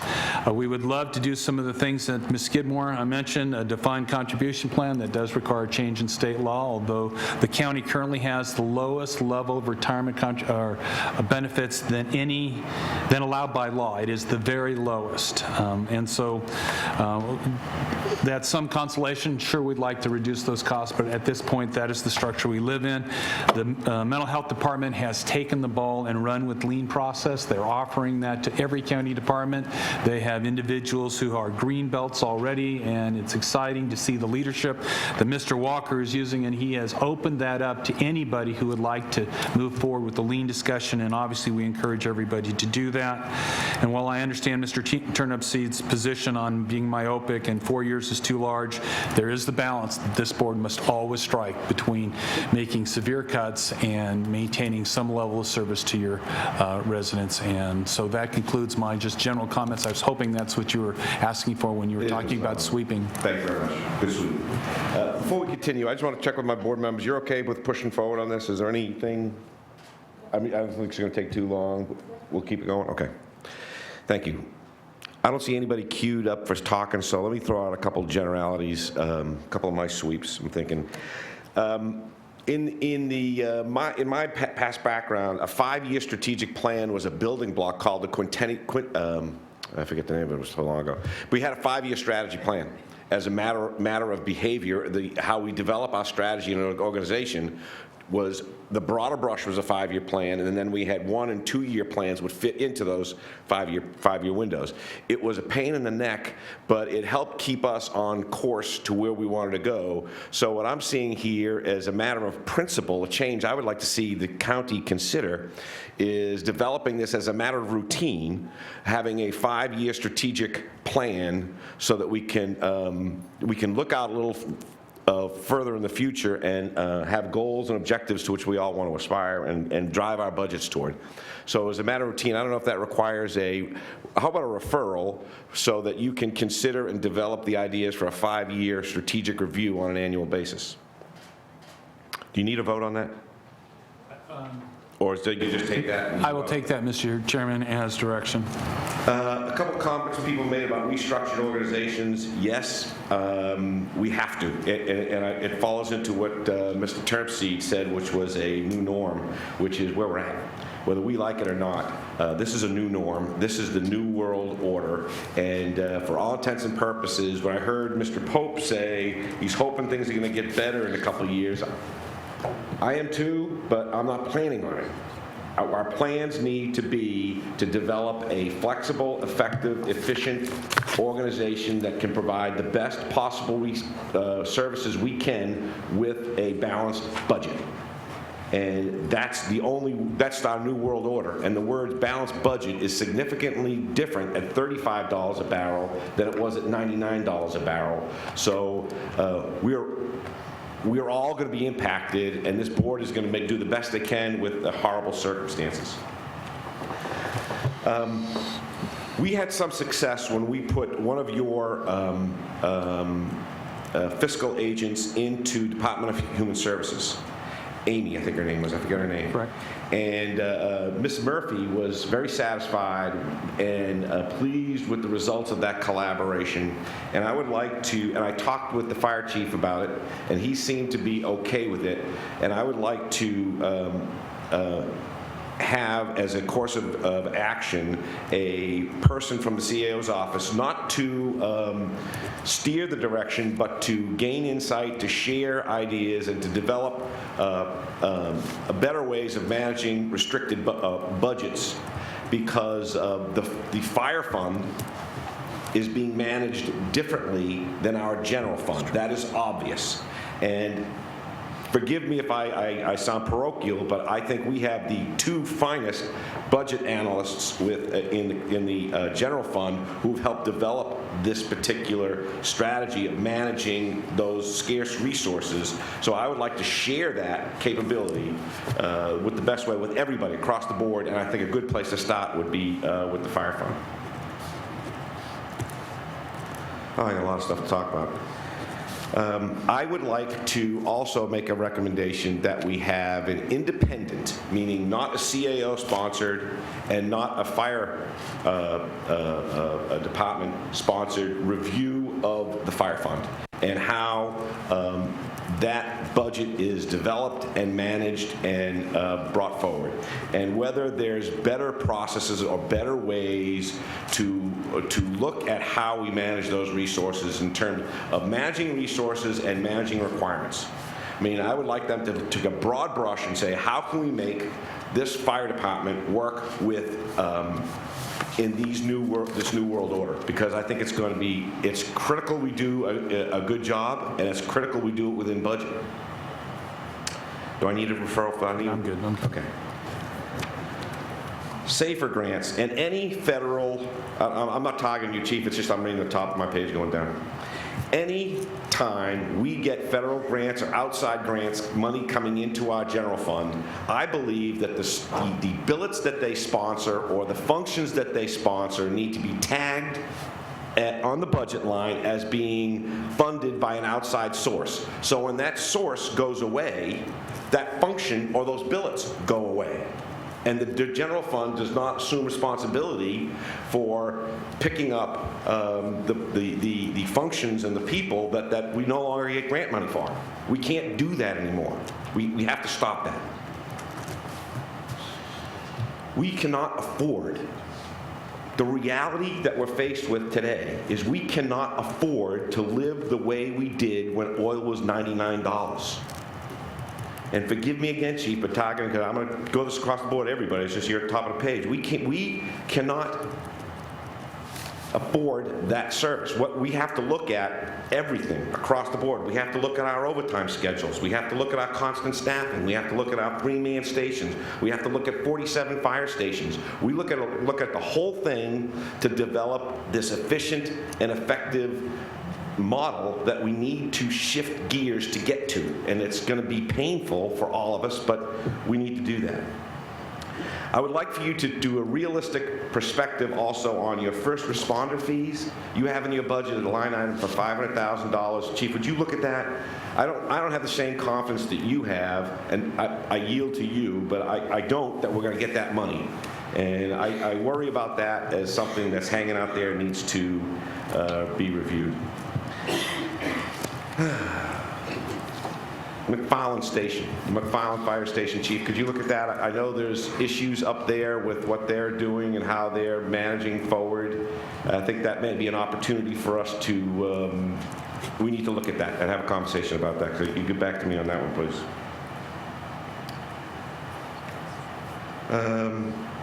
One of the things that the CAO and the fire department seemed to agree on was a end of the year 3.9 or $7.8 million split down the middle, 50-50, to get them going and get them through the year.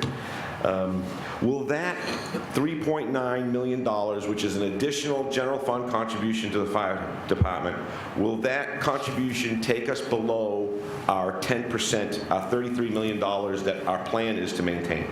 Mr. Chairman, members of the board, no, it will not. And it will not even after a 5-year continuation of helping offset some of the deficit.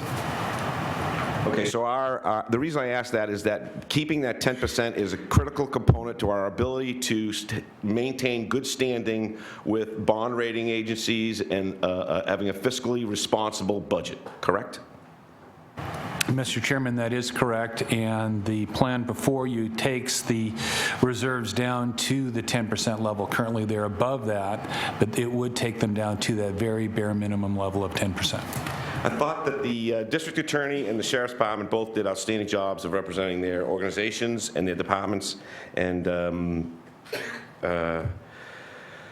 don't know what to say. We're going to have to make a decision on that, but I do want to say that I personally put some responsibility on the state because of their actions and the new legislation that they formed with Proposition 47, AB 109, and other. This is, I guess I could point fingers and it doesn't do anybody any good, but the reality is that risk is being jammed down our throats, and we have to come up with solutions that work despite the best efforts of the state to absolve themselves of those risks. I still don't see anybody's name up here. Why, you know? I'm on a roll. Is that what it is? So I think from the drivers to the fuel tenders to the SAFER grants to the inspectors in the lab that are so critical, to the sheriffs in the streets. That's one of the persons I think the last gentleman's talked about, the lack of respect the law enforcement gets me mad, and I think that we're asking the sheriff to do something that is difficult at best, and the perception in the community that we don't have the highest regard. All I can say is whatever decisions this board makes with today or tomorrow or next August, I have nothing but the highest regard, and will always have the highest regard for people in uniform, and that'll be a priority for me. And I'm going to let go with somebody else. Supervisor Maggart. Thank you, Mr. Chairman. I appreciate your comments, and I want to thank the public for being here today and the department heads for making their passionate case for the priorities that they think that we should have. It is a frustrating process to go through. You're frustrated, I'm frustrated. It is exacerbated when, I think, whether it was intentional or not, bad information is entered into the mix. But dismiss that, we'll get around that. It's hard enough with all the right information on the board. And I don't think there are any villains here, but as I told the sheriff yesterday, we're all going to have sore foreheads because we're going to be button heads over and over again in the next several weeks as we go forward. So my office was visited this morning by a nice, sweet, I hope she doesn't take offense to this, a nice, sweet little old lady named Mrs. Lawrence. Mrs. Lawrence came to see me and left a handwritten letter to me. She is not anybody's political operative. She is not anyone's spin master. She is a sweet little lady who's worried about the closure of a fire station in Keene. It is obviously her priority that the public be maintained in a safe manner, and it is my priority. It is the priority of this board, and we'll find a way to get through that. So, a valid, not to make it overly simplified, but a valid observation was made this morning, I think, and that is that an across-the-board equal cut everywhere does not exemplify our priority towards public safety. So I think as we move forward, we need to look at a way to make cuts that is more reflective of our priority of public safety being our first priority. So Mr. Nylon, I asked you this yesterday as I was putting together my thoughts for today. Have you been able to come up with a number of, for every additional % that we ask non-public safety departments to cut, how much money does that equate to if we were to shift those additional cuts in non-public safety back towards public safety to diminish the cut that they must endure? Supervisor Magner, through the chair, yes. In fact, we did discuss this a little bit in one of the slides, indicating that, for example, if the non-public safety departments were required to absorb the entire cost, it would reduce their budgets by 54%. Each percent that you take away from public safety is another $2.5 million, $2 million that the general fund non-public safety departments have to take. So I think we can find some money there. I don't think we're going to find all of the money there, but I am interested as one member of the board in finding a way to shift that a bit. I also think it's important that we not become eventually a county where the only thing we deliver are Department of Human Services, mental health, a hospital, law enforcement, and fire department. There are other things that people expect from us, and we must find a way to maintain some reasonable level of those. But if public safety is our #1 priority, and it is for me, and I'm sure it is for this board, then I think we have to find a way to shift it. So I want to say something I said earlier. Because I want to reiterate it. What we're being asked to do today, Mr. Nylon, please confirm that this is not what your ask is. Your ask for us today is for us to authorize a preliminary spending plan. The government law requires us to have an adopted plan by June 30th that we can implement on July 1. We don't have to adopt a final budget till August, and we'll do that probably no later than August 23rd or 24th. That's a Tuesday and a Wednesday. So what we do between now and then is we'll make other adjustments to this proposed spending plan that will become our final spending plan.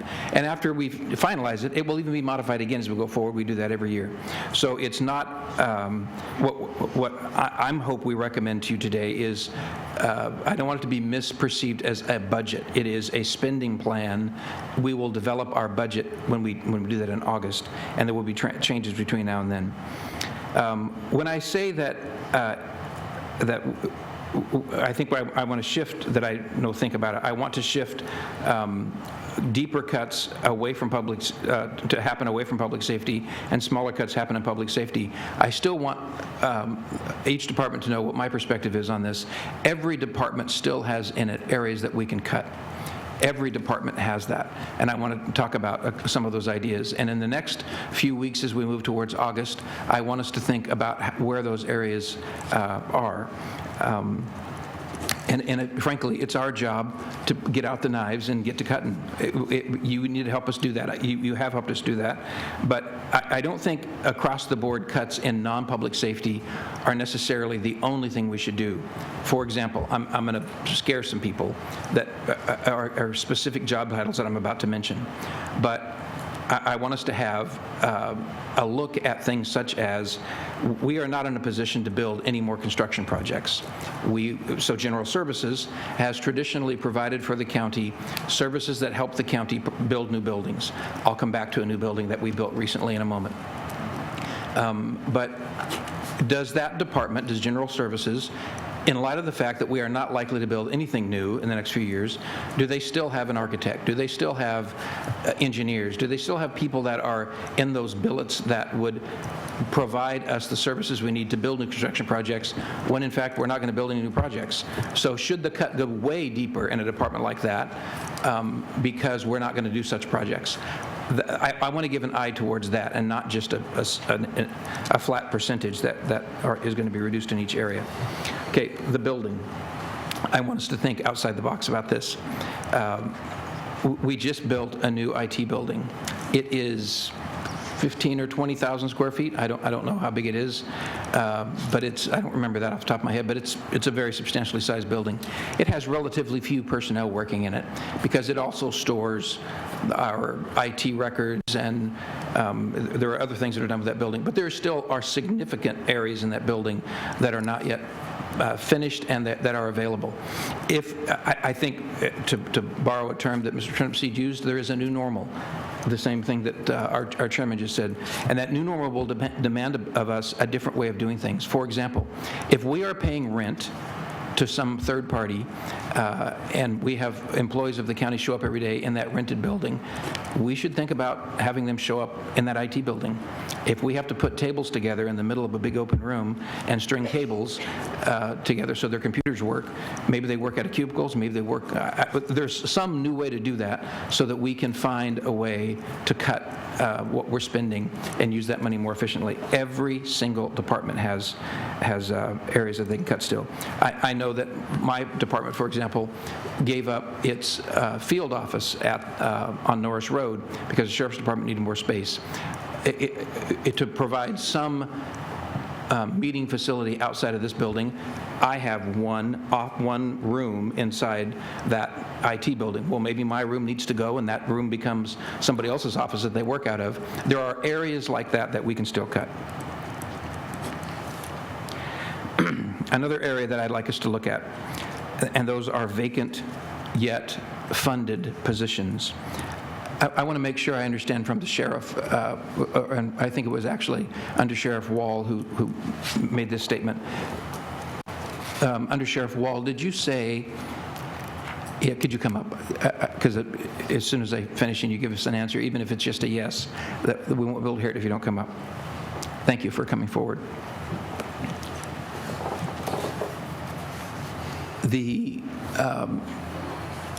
The consequences to the recommended spending authorization that the CAO proposed, I believe originally were laying off 10 deputies and 16 new trainees. Was that the right number?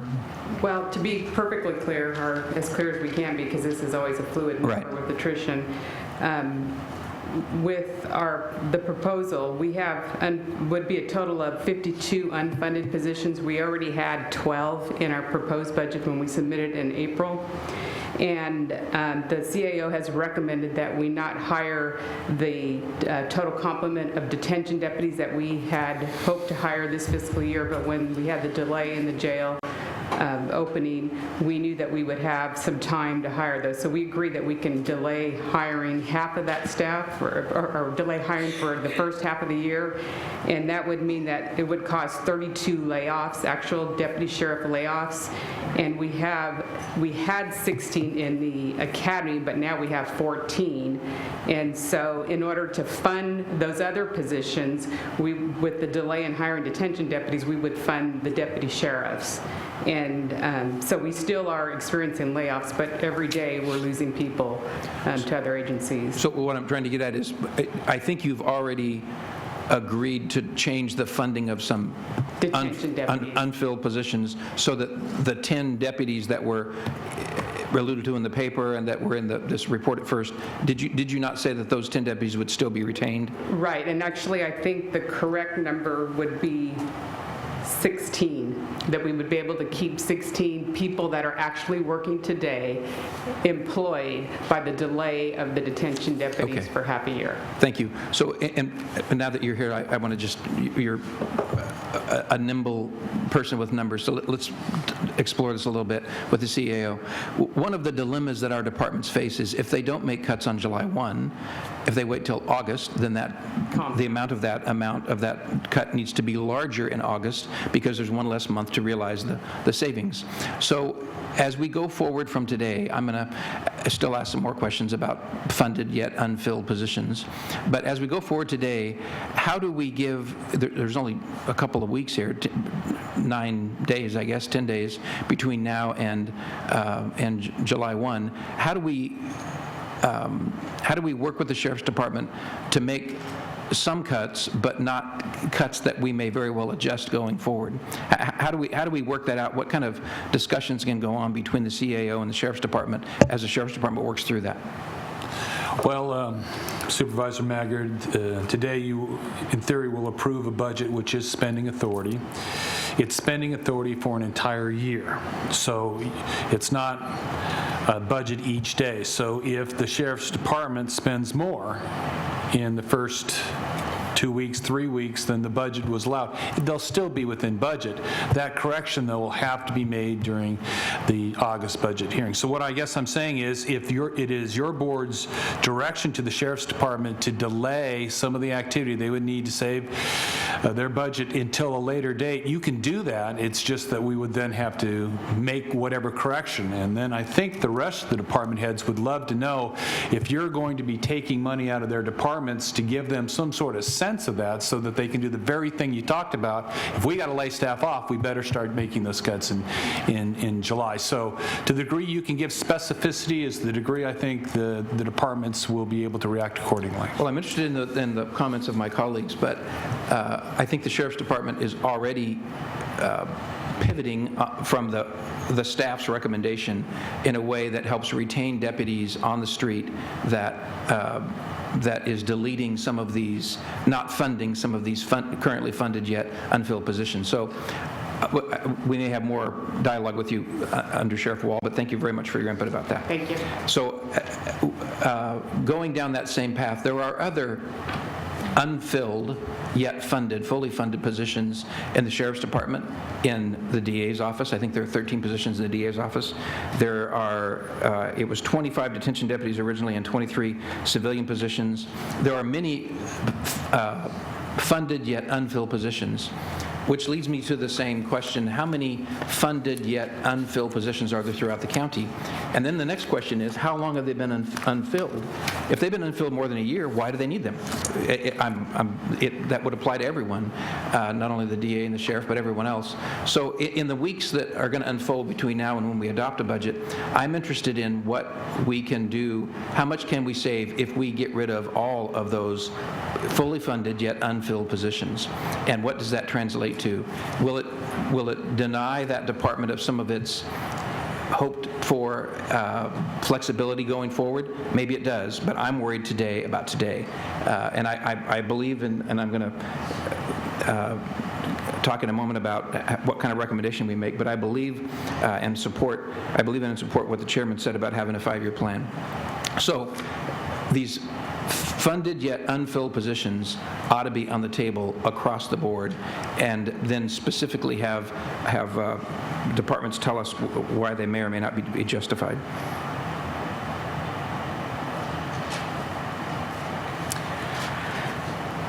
I think that's the sum of my comments for the moment, but what I hope we can do is foster a discussion that will end up with a recommendation that will authorize spending authority to go forward, which we must do. It must be balanced, but that we build into it some processes by which we will work over the next few weeks on how we're going to, I hope, increase cuts in non-public safety to help diminish, as we can, at least some of the cuts in public safety, and give those departments an opportunity to, as the Sheriff Department just did, how can they keep in place those essential services.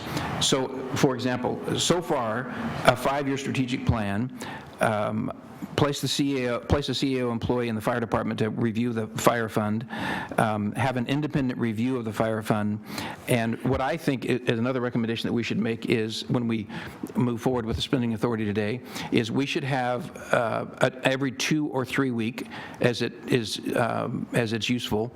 I don't want to just wait and have a discussion in August, or I think we have one scheduled for July. I want to every 2 or 3 weeks, how are we doing? What progress have we made? We think we've saved this much here. We think we have that much to save there. I hope we can have a number of discussions between now and July, and then a number more between July and August as we go forward. But I do think it's important for the CAOs. I want to thank you, the CAO, for delivering this first cut to us, this first version of the budget. But I anticipate, and I hope, and I will advocate for leveraging the cuts to a point that we can shift some of those extra costs to be endured by non-public safety, so we can supplant some of the cuts that are proposed for public safety.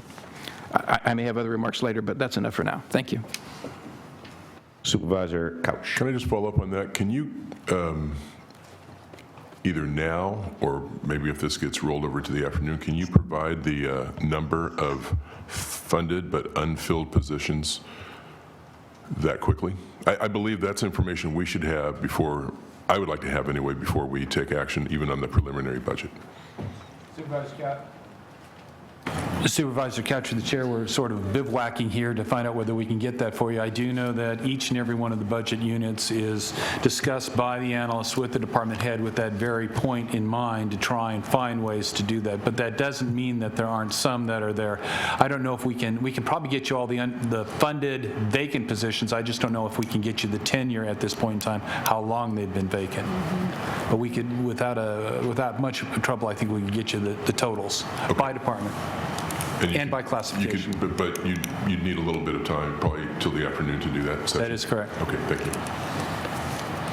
Thank you, Supervisor Couch. Before I go to Supervisor Scribner, we're going to call a deadline at 1:15, and we're going to end this conversation and end this meeting and resume it later in the afternoon if we hit that deadline, because I think we also have one more agenda item that we're going to have to just 2 more. So 1:15 is our limit, unless...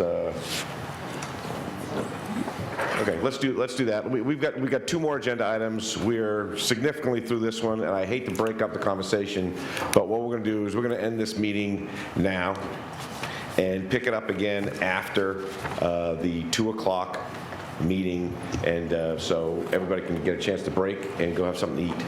Mr. Chairman, Yes. Are we continuing this discussion to the afternoon, and are we continuing item 18 and item 24 to the Yes, so afternoon? we will continue formally. We will continue this item and then continue items number 18 and 24 for this afternoon after our 2 o'clock meeting. So they'll be continued to the beginning of the 2 p.m. session? The beginning? Yes. We can do the beginning. Okay. So I'm looking for a motion to adjourn. Is that good by you?